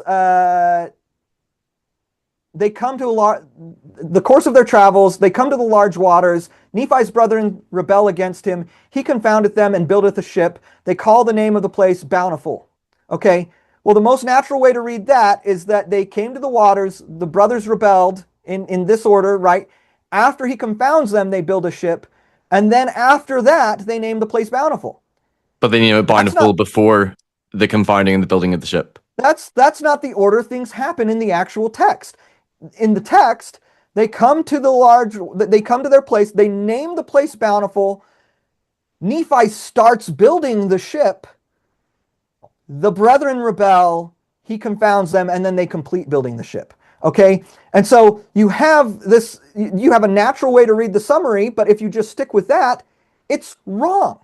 It's wrong. The detailed text makes it clear that the sequence of events and the way things unfolded is just different. You have a statement about the course of their travels, but you don't have a statement about them turning eastward or anything like that. You have statements about you have a lot of really general statements about things that happen, but like you couldn't even infer what really happened in the text from these summaries. And so to me, it makes no sense. It makes no sense at all to take a very terse summary statement that's clearly incomplete. It's not the full detailed account, and say, this is what we should do. This is what we should use to tell us what the full account means. No. The fuller detailed account is what illuminates the summary. That's how writing works. That's basic. That's just how it works. So it makes no sense to me to be operating the way Dan is, where he's trying to use the summary to impose a particular interpretation on the fuller text. I'm just looking here at verse 8 of First Nephi 2. It says, "And it came to pass that he called the name of the river Laman, and it emptied into the Red Sea, and the valley was in the borders near the mouth thereof." What's your thoughts on that? And doesn't that sort of indicate that this would be a different location from the shore of the Red Sea at Aqaba, because it's saying that emptying into the mouth thereof? What do you Yeah, mean? well, so I think the mouth thereof is a little confusing because Is that the river emptying into the the sea? sea Right. the sea doesn't have a mouth, right? Rivers have mouths, Yeah. and so the one interpretation is say it's talking about the mouth of the river emptying into the sea. Okay, that would make sense. Others have kind of argued, there was an argument by someone, I can't remember who, that the Gulf of Aqaba could be understood as the mouth that opens into the broader Red Sea, and maybe argued that from an ancient perspective they might have seen it that way or whatever. I would think it makes more sense to be talking about the mouth of the river. Yeah, I actually Right. agree with you there. Yeah. Okay. That makes sense. Okay, I think that's kind of it when it comes to Wali Tayyib Aliasim. He brings up the broken bow story, and breaking a steel bow being, anachronistic, it being a steel bow, and even though the King James Bible translators would have used steel or steel bow in reference to like a bronze bow or like a wooden bow but covered in like brass or bronze, he's saying, why would if Joseph would have had access to bronze or brass, why is he using steel? Maybe address that anachronism. And I actually think it actually correlates and almost seems like plausible if they're shifting to a more arid climate, why the breaking of the bow would happen. But quickly, maybe address that. Yeah. The general interpretation there, the general consensus, at least among Latter-day Saints who believe it's historical and have studied it, right, is that this is not a pure steel bow. It is what's called a compound bow. And that the compound bow would have had metal fittings and metal parts on it, but it would not have been completely made of metal.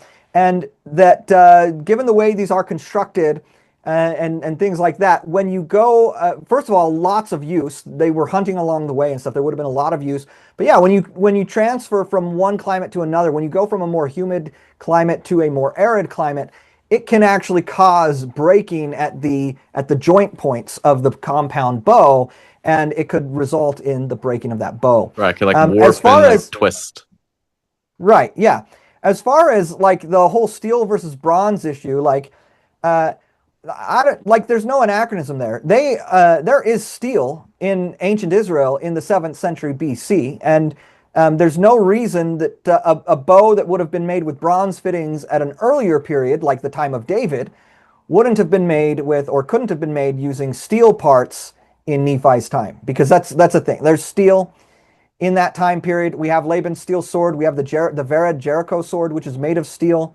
Um, there's no anachronism there as far as the use of steel. If you want to insist it's a pure metal bow, then we maybe have an anachronism. But that's where the use of the bow of steel in the King James Bible, or bow of bronze, becomes important, because we know that kind of bow, this bow of metal, right, is not a pure metal bow. It's a compound bow with metal fittings and maybe decorative pieces or whatever put on it. It's just like people, they'll talk about an iron arrow or a bronze arrow, and they're just talking about the tip, right? The rest of the arrow would be made of wood. Right, so that's what it means in the King James Bible, and likely actually what it would mean in the Book of Mormon. That actually makes sense now, like explaining the breaking of the steel bow, if it was a composite bow with wood, but then had either steel or bronze cover it, why it would break when they move into more arid climate. So, okay.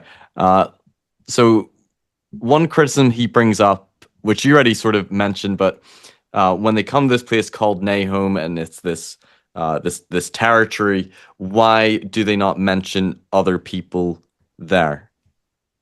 Yeah, I mean, we can only speculate why they didn't talk about the other people, but the lack of reference to other people is not inherent evidence that there were no other people. If I could tell you about a trip going down to Vegas or whatever. I'm in Utah, right? I don't know what would be the equivalent for you where you're at, but if I hopped on the highway, if I hopped on the highway and and drove down to Vegas for a weekend trip or whatever, I might tell someone about my travels, stopping at rest stops, stopping at gas stations, stopping at restaurants or whatever, and I may never once mention talking to or interacting with somebody else, but you would know, because you would know gas stations and rest stops and restaurants and even highways have other people on them, right? And you would know that if I ordered a burger at a restaurant, I had to order it from somebody or whatever, right? But I might not actually mention interacting with a person. I went to Five Guys. I don't know what you've got there. Five Guys is a popular Oh, we one have here. Five Guys now, yeah. Okay, great. I went to Five Guys and I got a burger. Okay, are you going to assume that there was nobody else at that Five Guys? Of course not. And I guess why would you mention that, and I interacted with this cashier and he gave me the burger? Yeah, I had to talk to the cashier to do it. Like, that. Any given person knows that that's part of the story, right? They didn't I guess mention Nephi's record as well, particularly the small plates, it's more of a spiritual history as well, so it's sort of the purpose of it as well. And he's trying to draw parallels to the Exodus and things like that, right? This is Brant Gardner calls it a record of ethnogenesis. He's trying to create an origin, an identity of people. And the simple answer for why he didn't mention other people or interacting with other people is there were no interactions there. I mean, and you've got to keep in mind, this was they spent 8 years in the wilderness, and this is obviously a very short account comparatively, a very abbreviated account of that experience. You can't really, it's actually, like I said, one of the papers in here is about how do we account for that 8 years, because it's hard to know how do we account for 8 years in the wilderness given the information we have. So there must have been a lot that happened that we don't have record of.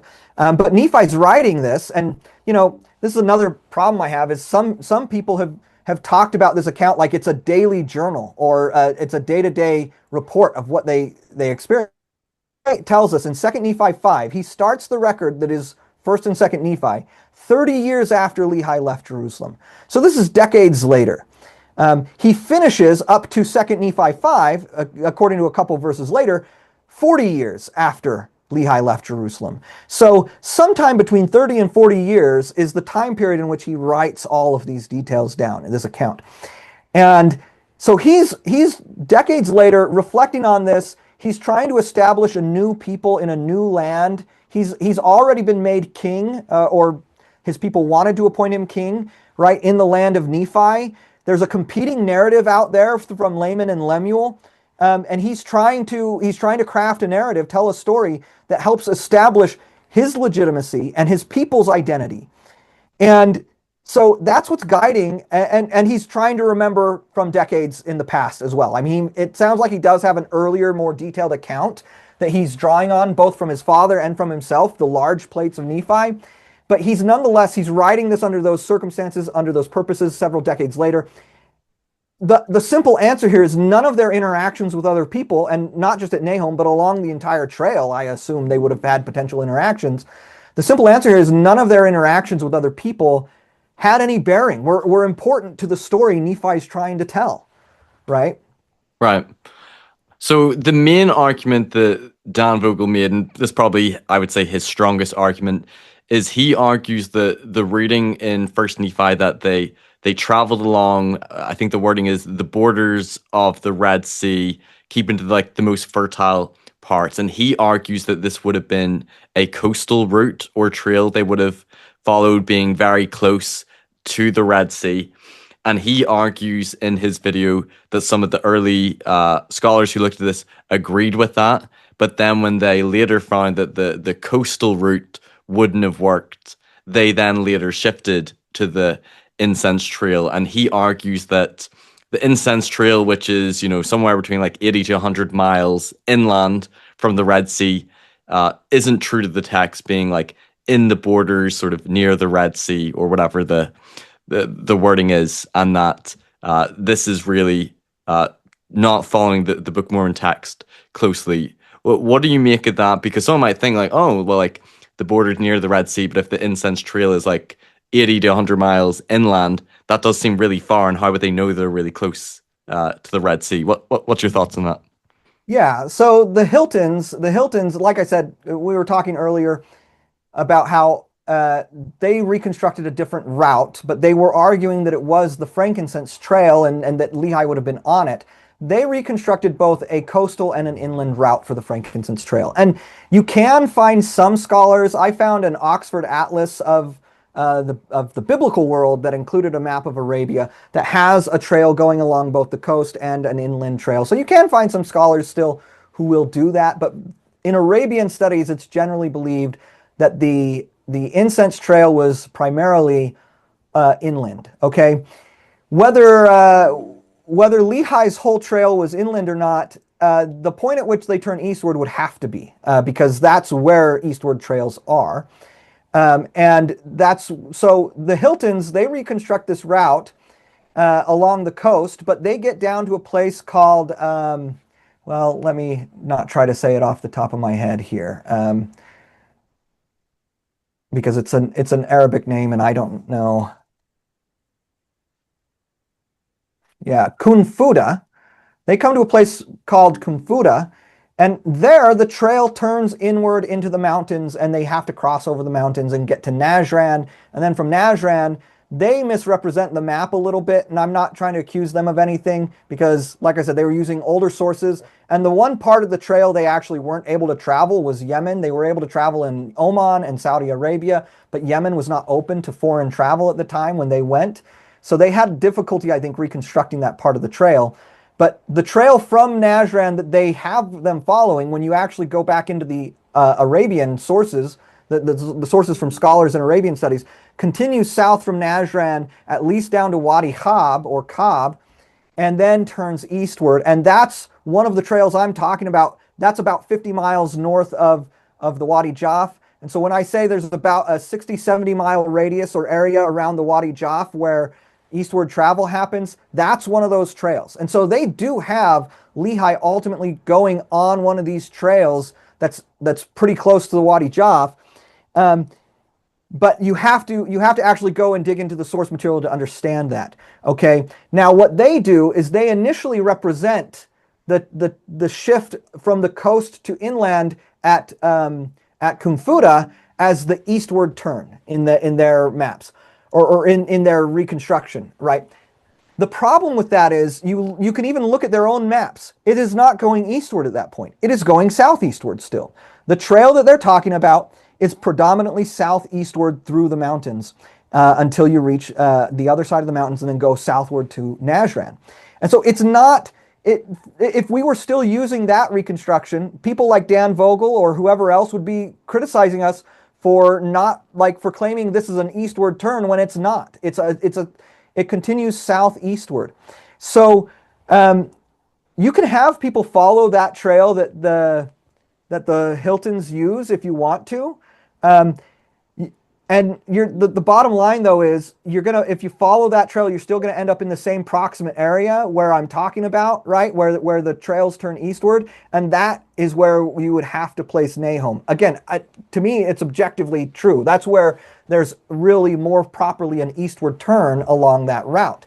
And so if you really want to be strict, so I guess my first response is if you really want to be strict about, oh, they've got to be in the borders near the Red Sea, fine, we can have them go down the borders most of the way.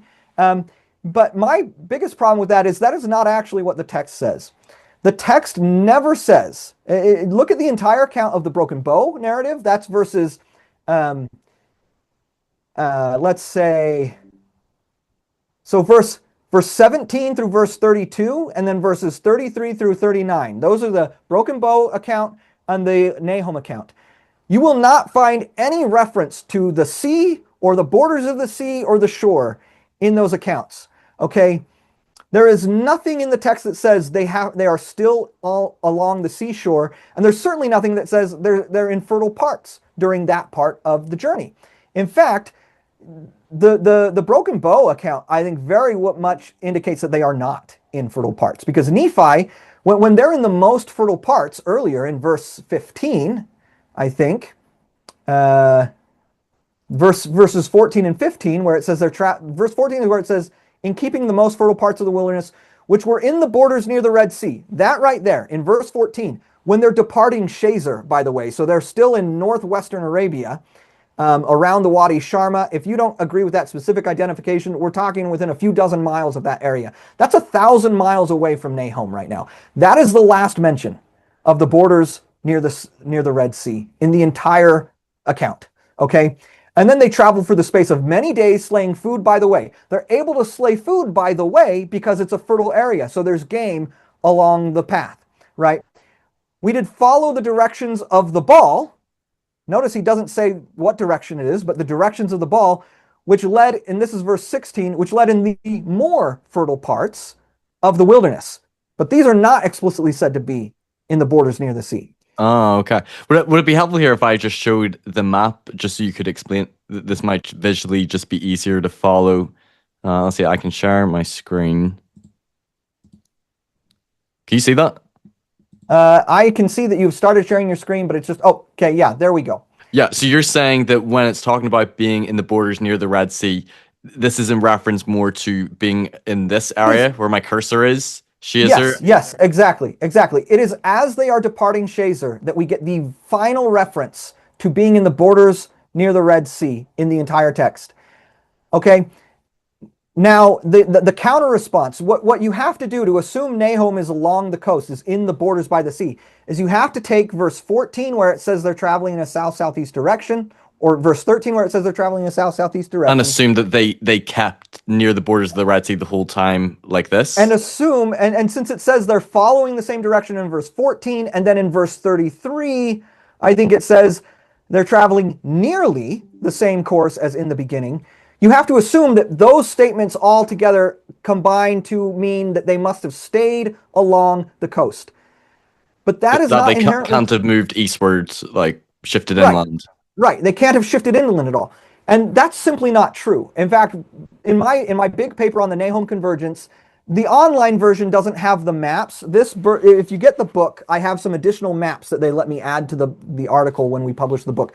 It actually shows routes they could have taken from the coast to the other side, to the main inland trail of the Incense Trail.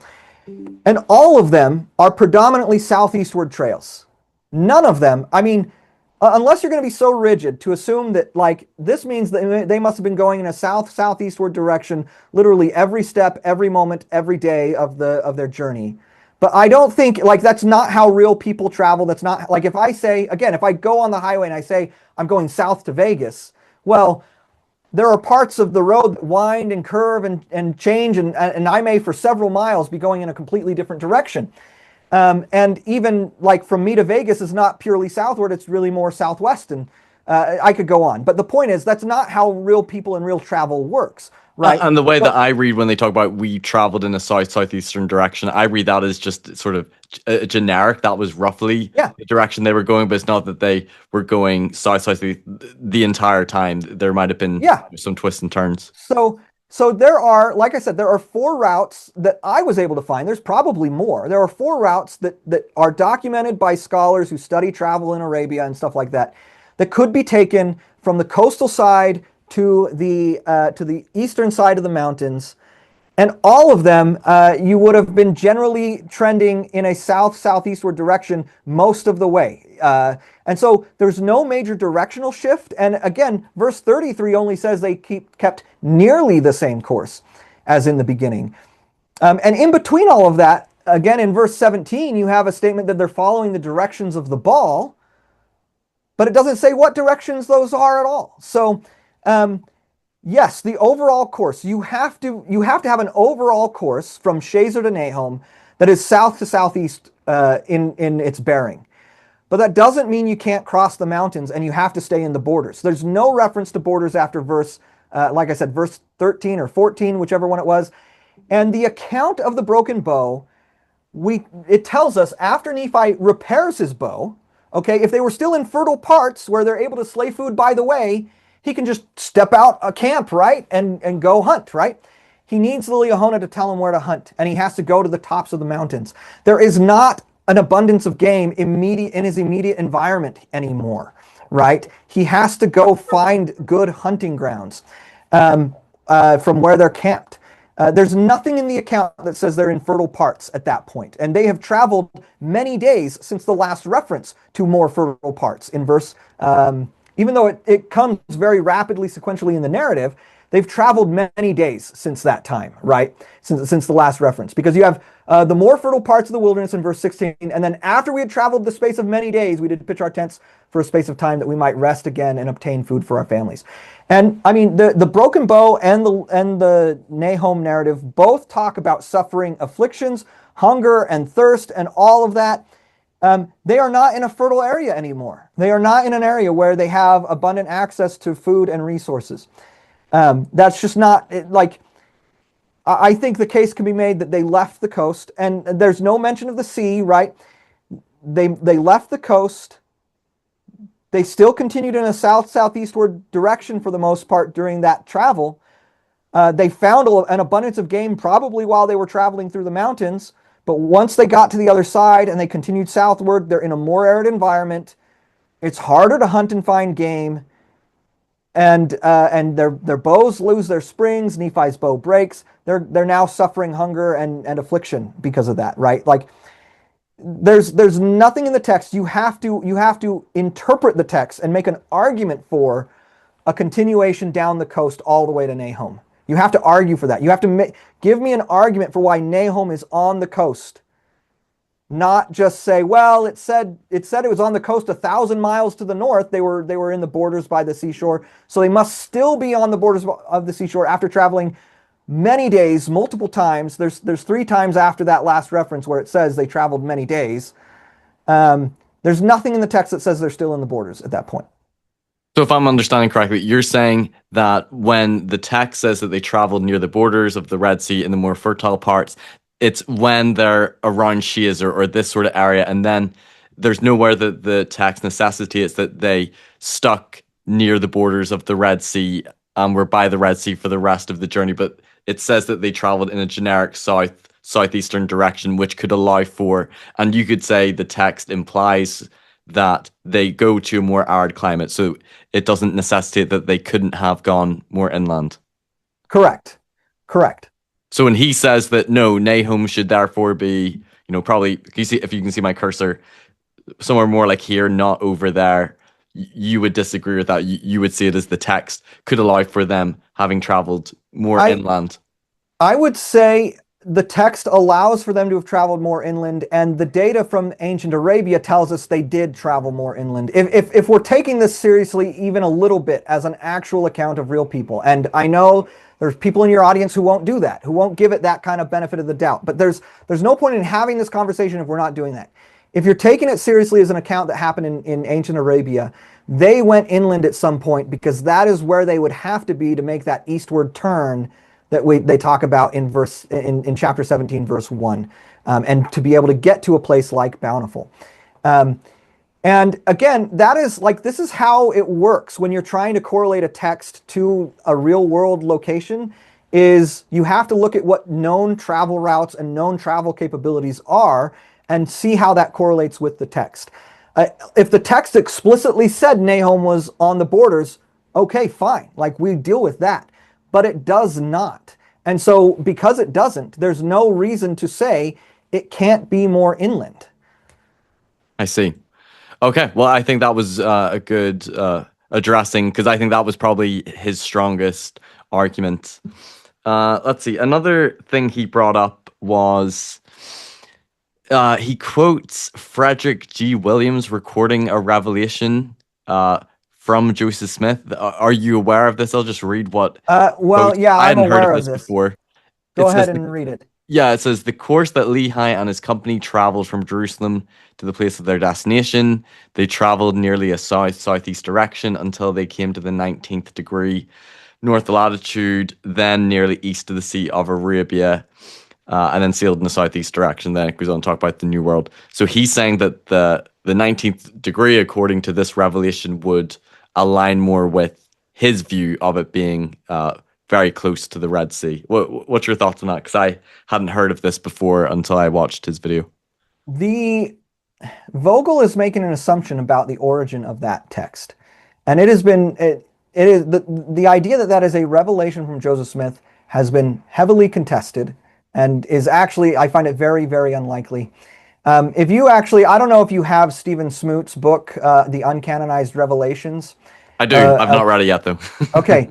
He includes this in the appendix, and it's in the appendix for a reason, because it's not definitively a Joseph Smith revelation, and I'm pretty sure in his introduction they talk about how it's probably not. And this is actually something that's been talked about. There was a big study by Frederik G Williams III, the grandson or great-grandson, I can't remember, of the very Frederik G Williams you're referring to, that basically concluded this was probably not a Joseph Smith revelation. It's really not until like the 1980s. The document itself comes from the 1830s, but it's not until the 1980s that you have, and I may be misremembering, but if I'm remembering right, it's not until the 1980s that you have someone Reynolds. I can't remember the first name at the moment, but Elder Reynolds, he was a member of the Quorum of the 12, I think, at the time, but you have someone publish this and attribute it to Joseph Smith and attribute it to and count it as a revelation. That is not very good provenance as far as a revelation from Joseph Smith. Now, Dan Vogel's argument is something like, well, why would you give such specific details if it's not a revelation? Well, I mean, be creative. I'm sure we can think of a lot of reasons someone would have come up with that. Anyone who, I mean, I'm giving highly specific details about where I think he went in Arabia without a revelation on it, for heaven's sakes. If we do take that, what I do think that is really indicative of, though, is early Latter-day Saints. If that's what some more early Latter-day Saints believed, is that they turned at the 19th degree parallel, well, that tells you they were not looking at maps that had Nehem on it and correlating that with Nehem, because Nehem is further to the south. It's on those old maps, it's at about the 17th degree parallel. In actual reality, it's about 16 and a half, the 16 and a half mark. But they were not, if they were looking at maps and coming up with a route for Lehi's trail, and if you want to attribute that to Joseph Smith doing that, then he clearly didn't identify Nehem on a map as Nahom, because that's the wrong place for it. But there's no good evidence that this is a revelation from Joseph Smith, or even a revelation at all necessarily. I know I don't want to steal his thunder necessarily, but Don Bradley's been doing some work on that, and he argues that it is. It actually comes from Oliver Cowdery. So that's, I mean, as far as I'm concerned, that's not a problem. Like that's not I'm not bound to believe that's where Nahom is.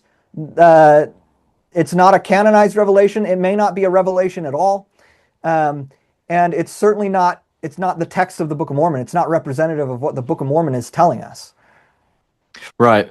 So the last argument with regards to Nahom is, so you've talked about the Wadi Joff area, and you kind of already touched on this, but one argument that he makes is that the Nehem region, it doesn't exactly turn eastward there, but it's a little bit more southeast, I think. Dan talks about it, and that's where the eastward turn is, and that you're saying they had to go across maybe like another trail in order to get on the main incense trail. Can you address that? Well, let me actually, give me a second. Let me pull up a map for you. That would be helpful. Okay, so I've got two maps here. Let me see if I can share my screen. Yeah, let me just enable that. Yeah, you should be able to now.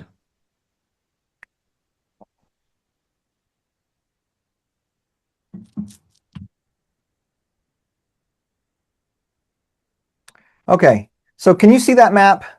Yes. So this is a map of the Frankincense trail system as it's reconstructed by Arabian studies scholars. I brought together data from, I think, 3 different sources, and if you want, you can go to my paper and find the footnote. It's in here, and it's also in my interpreter paper, the Nahom convergence. You can go see which sources. I don't have the names of them off the top of my head, but I combined data from 3 different sources to put this map together. These are trails that are in the Frankincense trail system. Over here, you can see there are 3 different trails that go kind of eastwardish, right? Right here. This spot right here, Karna, that's the ancient name of a city that was the capital of the Manaean kingdom, and it is right in the Wadi Joff. And you can see there is basically an eastward trail going out almost directly from there in a nearly eastward direction out to Shabwa, and then some scholars include this trail that goes out to Sumhumram. Others, don't, because I think it only came across the sea, or mostly came across the sea. I shouldn't say only, because no one thinks there was never any foot traffic across here, but some people think the bulk of the goods came across the sea here. But and so that is this is the one he's talking about that goes a little south from there. This one's a little further north. This one is coming right out of the Wadi Joff. And it would have been used as part of the frankincense trade. It was not the main trail, though. Do you see this other map I just pulled up here? Yeah. So this is kind of zoomed in on all of that. And this is a little bit more accurately. There's a little more nuance and details to these trails because we've zoomed in. This is, again, based on the work of scholars who've published on the ancient Arabian trade routes. But these are those same 3 trails right here, right out of the Wadi Joff, and then right here continuing a little to the south. I think, and this is, for what it's worth, these red triangles, these are burial grounds areas. These are areas where you find those above ground tombs. If you remember when we were talking about that, I said there was a chain of tombs eastward that basically followed the trail out of the Wadi Joff. That's what I'm talking about here. Here's the ones that are right along the border of Nehem here and the Wadi Joff. And then you can continue on eastward, right, and you have this trail of tombs that basically marks your route for a good chunk of it. These are the trail systems that were used in ancient trade in South Arabia. Now, this thick, lighter green trail, that is the one that most scholars, I should caveat, believe is the main trade route, because it sticks closer to the wadis where you could find, where there were wells and there were water resources and there were population centers and so on and so forth. And so it comes along this way. But these 2 trails here were actively used, and they were used by people as part of the caravan trade. So I think Vogel in his video says these aren't the trade route or whatever. No, they are. They are part of the system. And in fact, at least one scholar, A.F.L. Beatston, he argues that this trail is actually the main trail. He's in the minority. He's the only scholar I know who's argued that. But he looks at some Greek sources and the wording in them and says, you know what, that sounds like it's describing this rather than this. And he basically says there's no reason for them to use this circuitous route here when they could, he actually did a study of the inscriptions and found that the armies, when Hadramaut, which is over here, and Saba, which is over here, when they go to war, they march along this trail. In fact, they actually march from here to here sometimes. So Wadi Jaf to Al Aber. And, this isn't a comprehensive representation of all possible trails, but you could absolutely go basically eastward from the Wadi Jaf. But more to the point is the fact that Nehem over here is a little to the south of Wadi Jaf, as we mentioned. And so if you really want to go with this trail, and it's a little to the south of Wadi Jaf, well, so is Nehem, right? And in fact, one potential scenario that I talk about in my paper is there's this burial ground over here, and there's basically, off the trail here, there's basically a wadi that leads right over to this area, and then you can turn around and go nearly eastward right out of it, and then continue on nearly eastward right over to Marib. And then I didn't put it on this trail, but on this map, but there are people who put a trail from Marib up to this trail over here. And so I think you could have actually gone basically nearly eastward from Ishmael's burial place over to here, and then continued and gone basically eastward from here if you wanted to. And you may not be strictly following the exact route that all caravans go or whatever, but you are following the general trajectory of these trade routes, like all along the way here. So anyway, when you actually look into it, the data, there is in fact eastward trails going right out of the Jaf. This is the trail Kent Brown argues for, and some people have criticized it because it's still a lot of, you still go south and you go around, but he kind of points out that this is an eastward arc, right? Your ultimate trajectory here is still eastward. You're still sort of turning eastward there, but so you're saying it could be either this one, I don't know what you call that trail, the Wadi Jaf trail or whatever. They could have gone that way, or they could have gone across here, or they could have followed this one down here, but it's not implausible that they could have not followed this route. They could have gone across. Yeah. I mean, the point is you're in the vicinity of the Wadi Jaf, and that is where you've got three trails that go eastward. One's north of the Wadi Jaf, one is right out of the Wadi Jaf, and one is a little south of the Wadi Jaf. And that's why, I'm using the Wadi Jaf as a proxy for this general region, because it's kind of centered around there that you see the ability of major traffic to go eastward, and have the kind of infrastructure and support that trade routes provide to be able to survive as you go out that way. And this one here, is this the main trade route where my cursor was? Is that the main trade route there? So it's not really that far from it. Well, hang on. Let me, I can't see your cursor. Where it says Shabwa, right of that?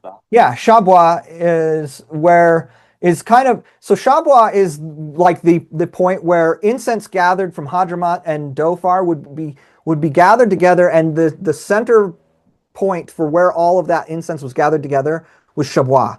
And then it was from Shabwa that it would be taken northward to markets in Mesopotamia or the Levant or whatever, right? And again, these are all trails that routes could take out of Shabwa to go, we're talking the reverse, right? So to go westward and then north up to those other markets, right? But yeah. Okay. All right. Well, I think that sort of addresses that point from Dan. Okay. Well, maybe we could then just finish up with some of his critiques of Bountiful. So you talked about before the Arabia Felix. He says that in 19th century sources, Joseph could have known or had access to that in Arabian Felix, in that part of Arabia, that there would be this lush coastal oasis. So it was, that part of Arabia was known to be more lush and more green. So when apologists have said everyone just assumed it was just this barren desert, and then finding a place like Bountiful is how could Joseph have known? He's saying, oh no, it could have been understood and accessible from 19th century sources. Well, yeah, again, if you're using the 19th century sources, and honestly, even if you're using like sources on Arabia Felix, they're describing. And how accessible would these have been to Joseph? Would they have been accessible, Well, or would I this mean, be similar to like the Nehem map? it would have been similar to the Nahom map. They wouldn't be super accessible.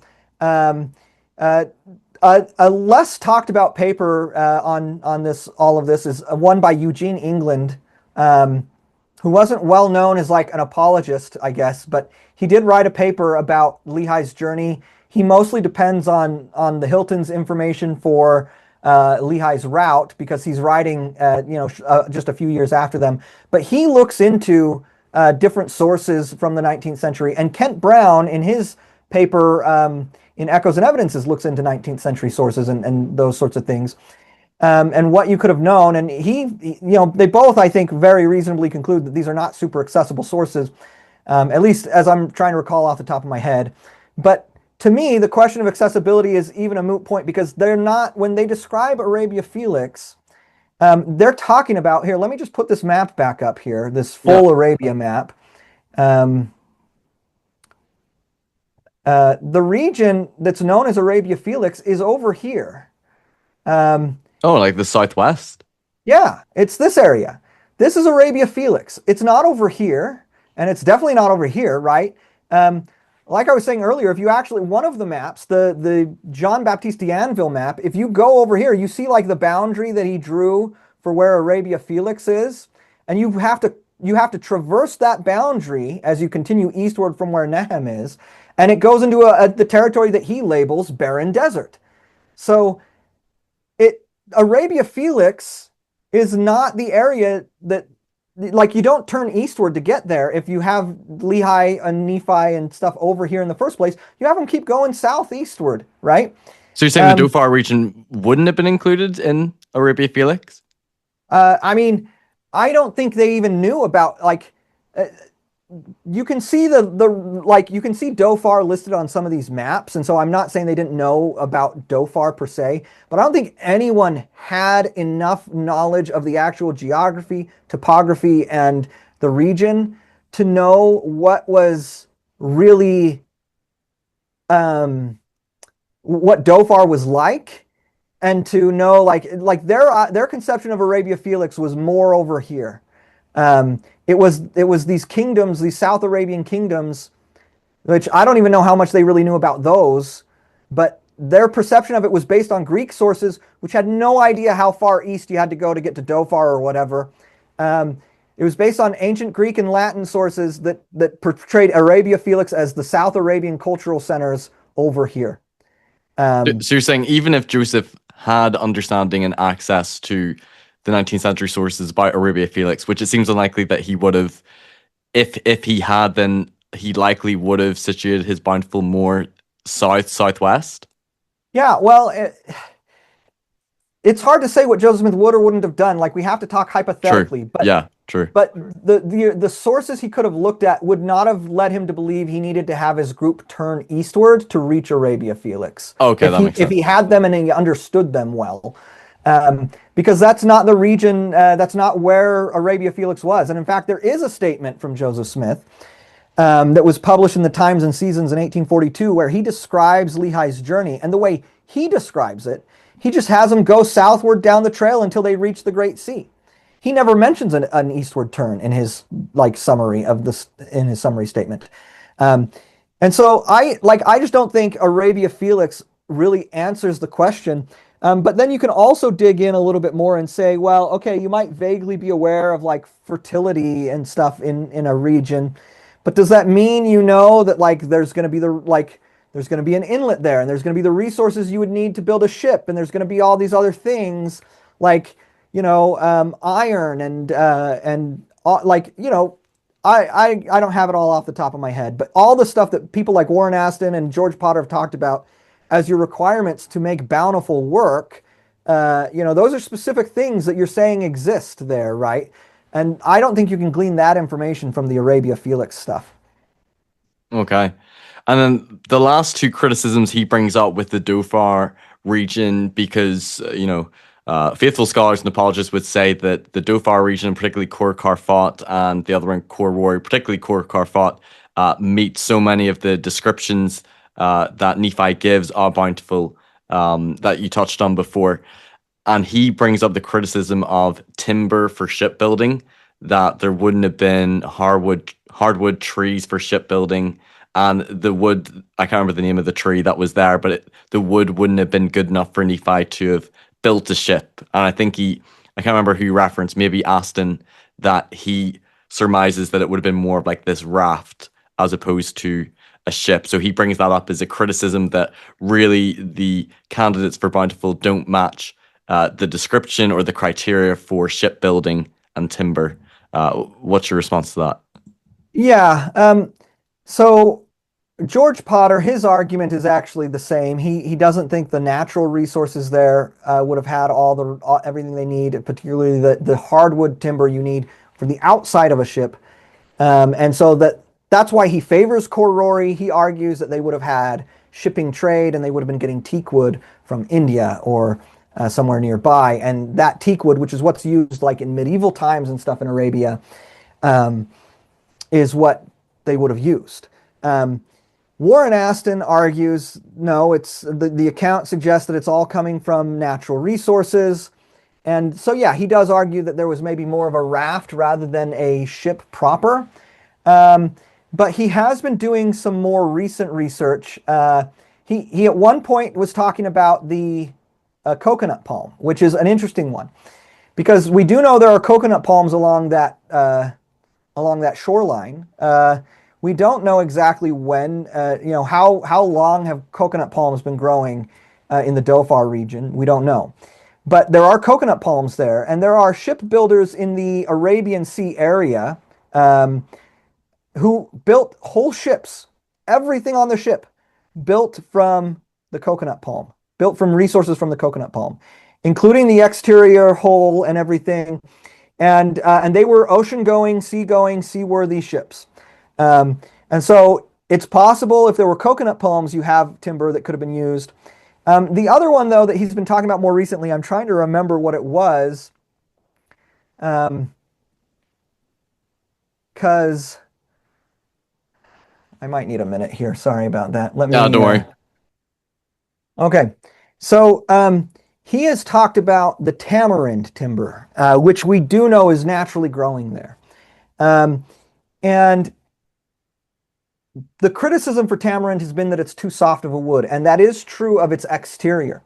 But it does have an internal heartwood that is very hard, and it's been used in shipbuilding for the exterior of seagoing ships, again, in that sort of the Arabian Sea region, say like Western India, and all the way over to like Eastern Africa, in that region that's bordering along that that general the Arabian Sea area and whatever islands are there. I don't have all of that. Sri Lanka and stuff like that. But there's documentation, and he provides it in a paper he wrote on Nephi's Bountiful like a few years ago. That's also reproduced in this book here. And he talks about how it's been used in shipbuilding in those areas, including for the external planking of the ship. And so that is wood that is historically known to be able to be used for ocean-going ships. And if it's properly treated, properly caulked and all of that, right, you could build a vessel that can sail the ocean with that wood. And it's there in, I think it's there right in Cor Cafot, but it's certainly there in Dhofar. Okay. And the only other point you brought up was the iron ore deposits not being good enough quality to make tools. Any response to that? Well, I haven't looked at the geological reports, but I mean, I don't know. What expertise does Dan Vogel bring to the geology here? We have, William Revel Phillips was a geologist who actually went and sampled the iron over there. And he's the one who wrote articles there about it. He wrote articles about it in the Journal of Book of Mormon Studies. And he believed that that was good iron that could be used to make a few tools. Now, there's not a massive amount of iron there that you could have like a really productive iron industry. But there was, he's a geologist. He excavated there. He found the iron deposits. He tested them. He believed they were reliable enough. So my question would be, what is Dan Vogel bringing to the table here as far as evidence that surpasses the testimony of the actual geologist who tested this stuff? And I do know that there's been some more recent discoveries of iron deposits and trace iron ore in more recent trips to Korkafot, and none of that, they haven't even tested that or even been able to yet find. They found these deposits, but they haven't found the origin point of where that iron's coming from within the Wadi Valley there, and so the exact information about what kind of iron is available there, there is still evidence coming out in regards to that. That is not a settled point at this point. Okay, so just final sort of wrap up questions on criticisms. I have one friend who did a response to Nahom and Bountiful, and his whole point was more just that the Book of Mormon text is just super vague, that they're traveling sort of in a southeast direction, and then when apologists say like, oh, Nahom's in the right location and eastward to Bountiful, and he's saying like, doesn't say how many days, how many miles they traveled southeast. So apologists are just saying, oh yeah, it's in the right location, but it's so vague. Like how can we know how far they would have traveled south to get to where the eastward turn is in the incense trail? Yeah. So again, well, hang on a second. I've got to take a drink. Oh yeah, you've been talking for a while. So I'm so sorry. No, I'm sorry that I've made this such a long episode for you. But again, I mean, I've kind of touched a bit on this in general. This is par for the course with an ancient text. In fact, if the text were a lot more detailed, I would start to be suspicious that it's modern. Because I've surveyed, in fact, for a paper I'm currently working on for the Interpreter Foundation conference that's going to be on the small plates in May of 2026. I've been studying some other accounts of travel through Arabia specifically. I mentioned the account from Strabo of the Roman army. And this is just typical of what you get with an ancient account. In fact, First Nephi gives us far more detail to go off of in several places than we typically get from an account like the one we have in Strabo. And so this is just normal that there is vagueness, right? The way we correlate this and we lock it in and we say, okay, this is actually in the right area, in the right place, and all this stuff is through multiple lines of evidence and convergence, right? So we have Nephi's directions. We have a bunch of information about, we have good information, I think, that locks in, as we talked about earlier, like the Valley of Lemuel. We know about where they're starting with the Valley of Lemuel and Shazer. We know the direction of travel, which is not something you get all that often, honestly, in ancient accounts. That's actually a highly useful detail that we don't normally get. We know that they make this turn. We know they end up in a place with specific geographic features, specific environmental features that we can't force on the land of Arabia to be somewhere it's not, right? So we have these details, and we find the trails, right? Like I said, the way a scholar would approach an ancient text like Strabo, or if they accept Nephi as an ancient text, they're going to say, okay, what are the known historical routes that have been taken that are consistent with the directional statements and the information we do have about distances, vague as it may be or whatever, right? And they're gonna see if they can find toponyms that correlate the way we have with Nahom and stuff like that. We're using the same methods and the same tools that scholars use to try and reconstruct ancient accounts of ancient travel, and it comes together in a way that I think is actually quite remarkable and quite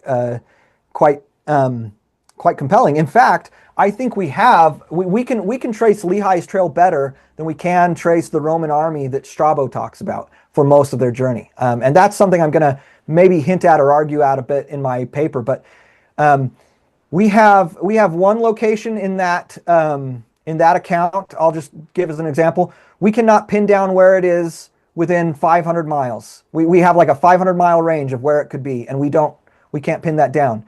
The very place that account starts, the Strabo account, it starts at a place called Luke Come, Well, we don't know where that is. There are at least 2 different ports. There are actually 5 that have been proposed, but only 2 that are actively argued for. They're 150 miles apart from each other.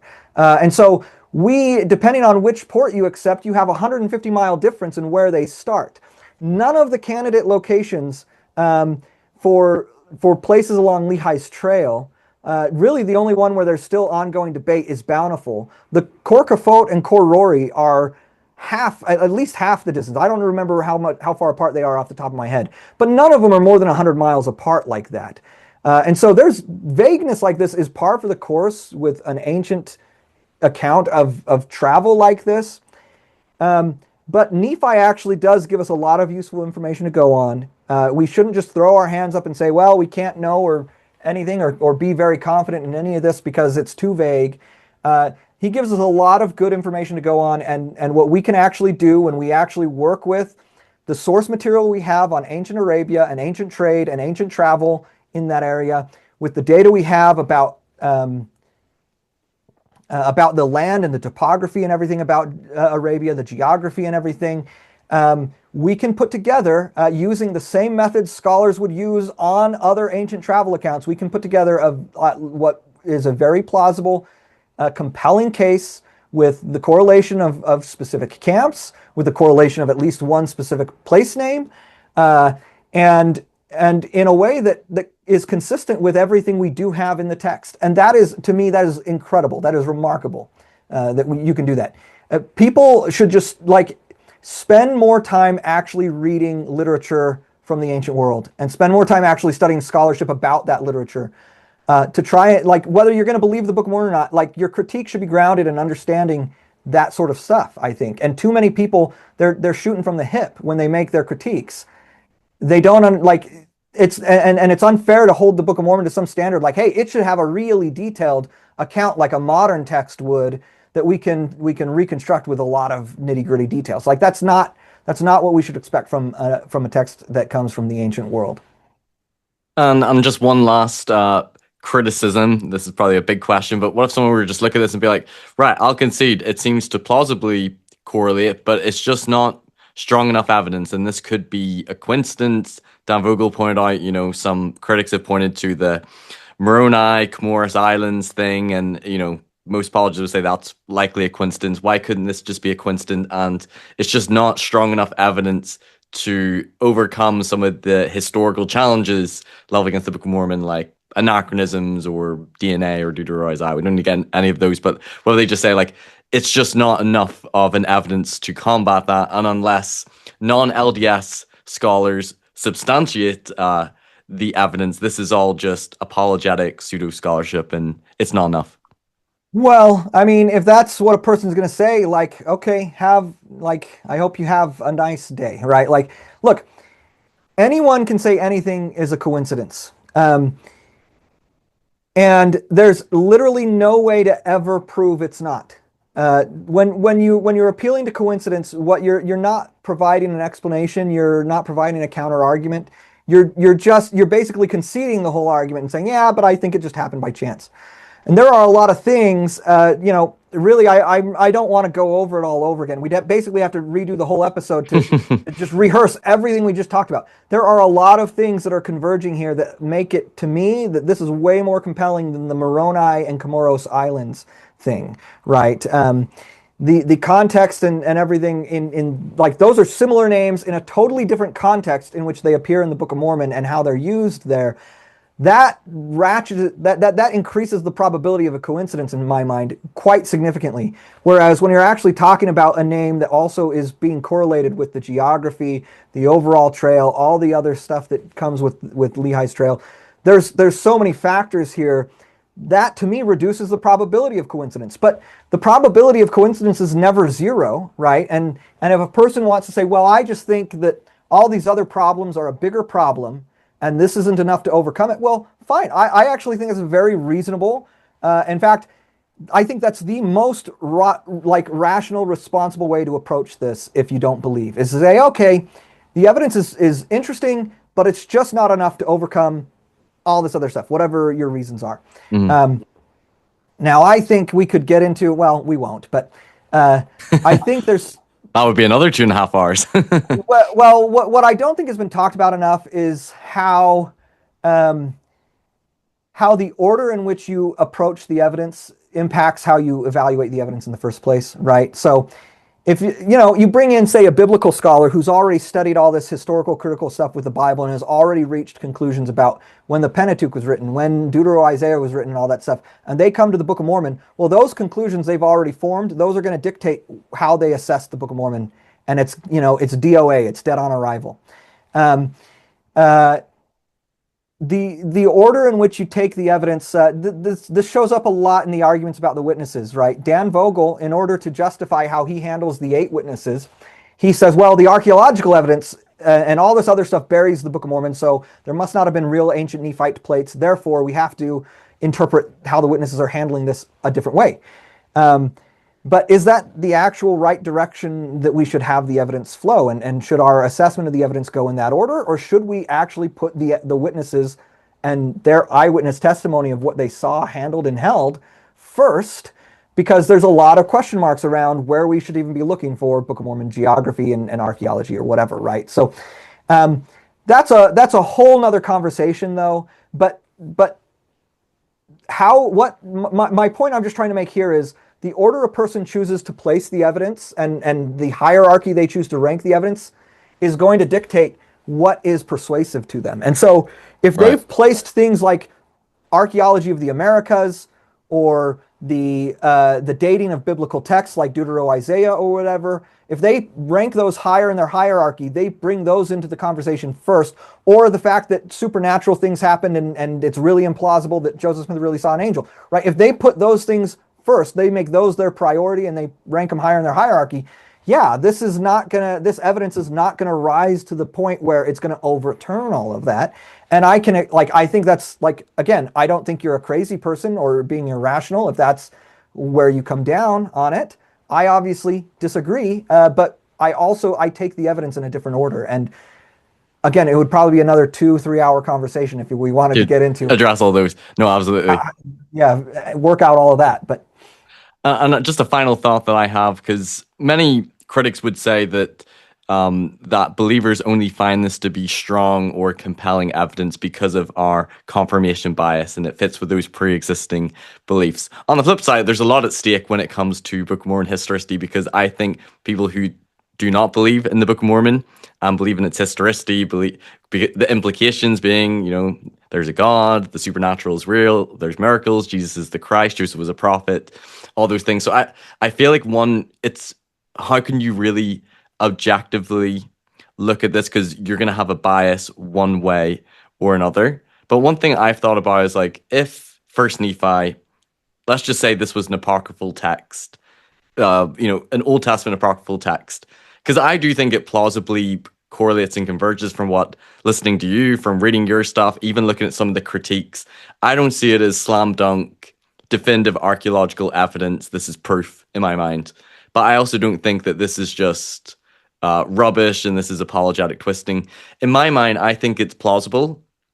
I think it converges really well. I find it a major coincidence and improbable if Joseph was able to have all these things fit together. And something that I think about is, if this was just an apocryphal text, and it doesn't mean Joseph's a prophet, it doesn't mean that there's a God or supernatural is real.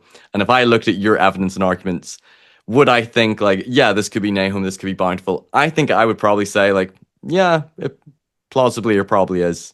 I probably wouldn't say 100% definitive, but I definitely wouldn't dismiss it. And if that's the case, is the reason people are dismissing this because they're just sure either the supernatural isn't real, or they can't believe Joseph Smith was a prophet, or the Book of Mormon can be historical, or all the other things outweigh this. But I think if I were to look at it and it's Book of Mormon historicity doesn't matter if this was just another text, I think I would say this seems pretty plausible. I wouldn't think this is bad scholarship or bad apologetics. So, I think there's no overcoming bias here. We're talking about a text that, according to its own origin story, was revealed to Joseph Smith by an angel. It was written on gold plates at a time and in a place where We don't have, like, people don't think you really write big long records on gold plates, and I know we've talked about that before. Um, it's translated in this very unconventional way by someone who has no ancient language knowledge. Like those are all fundamentally supernatural, spiritual claims about how this text came to be. And there's no getting around that. There's no like bracketing that and saying, well, let's just study its historicity without caring about what the implications are going to be for that. Whether you're a believer or non-believer, those questions are looming in the background. And where you land on those things, on whether they're even possible at all, is going to influence your assessment of the evidence. There's just no getting around that. But I've said before, and I'll say it again, I agree with what you're saying. If this were just an apocryphal text that people found and a scholar translated, if you just had First Nephi and it was this apocryphal text that was found in, I don't know, let's say it was found in the Dead Sea Scrolls, or it was found in the Nag Hammadi library or whatever, right? I think like scholars reading the account of Lehi departing Jerusalem, I think they would be making all of the exact same correlations we are. I think they would see Nahom, and who knows, they might vowel it differently. The text might have just had NHM on it, right? But I think they'd see that and they'd say, oh, that's probably this area over here, this Nehem region. I think they would say they were probably traveling along the Frankincense trail. It seems to follow that general course. I think they'd make the same correlation with the Valley of Lemuel. I think they'd make the same basic correlation with Bountiful. I think that's, like, I think objectively, if you just took those parts of the account and someone digged that out of the ground and discovered this text, I think that's what they would believe about it. I think these are all the correlations they would make. And I think expecting apologists to be able to do more than that, to be able to do more than what can actually be done with ancient texts as far as correlate, like, I think you're setting an unfair expectation or standard. Whether you're persuaded by the correlation or not, we're making the correlation is as strong as I think it could possibly be for an ancient text with the real world and with what we know archaeologically and stuff. And I find that really significant. And like I said, I don't think there's any getting the bias out of it and how you assess this.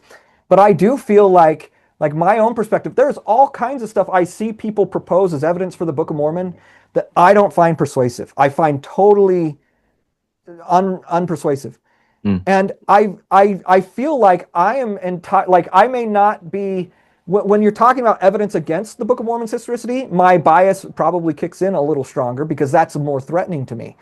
But when it comes to evidence for, I believe it already. I don't need the evidence for it.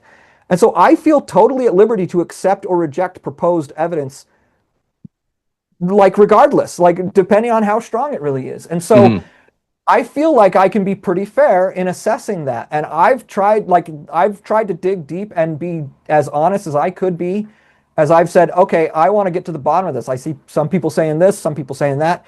I've tried to dig as deep as I could and be as fair and honest about that as I could.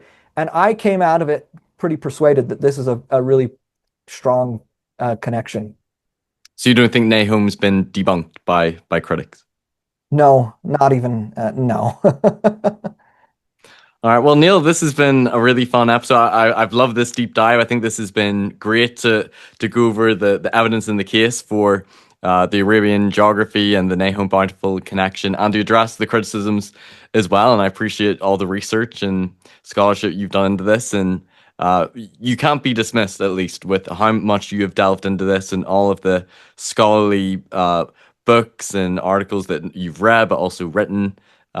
People need to take your view and opinion seriously as well. They also need to consider Dan Vogel's videos, but also your responses to it as well. And yeah, I think this has been a really good episode. All right. Well, thank you for having me on. It's been fun. Yeah. And also check out your new podcast, Informed Saints, as well. That's a good podcast as well. Dan Vogel's actually showed up a couple times in our comments. So yeah, no, it's really good. I've really enjoyed watching it, and I'll link as well to articles and things you've written on this topic. And listeners who've been watching, make sure you give this a like, share this video as well, comment, all those things. If you care to donate, you can via PayPal or Patreon. And we'll see you next time on Mormonism with the Murph. Take care. Bye bye. Thanks everyone for watching this episode. If you've enjoyed it, please give it a like, share it with others who might benefit, and don't forget to subscribe so you don't miss any future content. You can also listen to these episodes on podcast form on Anchor or Spotify, and you can follow me on Facebook, Instagram, and TikTok. Check out my website for more content, personal blog, and more. And if you care to donate to support me, you can via my PayPal or Patreon, or through the website. And you can also give donations via YouTube through Super Chats. Thanks for watching Mormonism with the Murph. Take care. Bye-bye.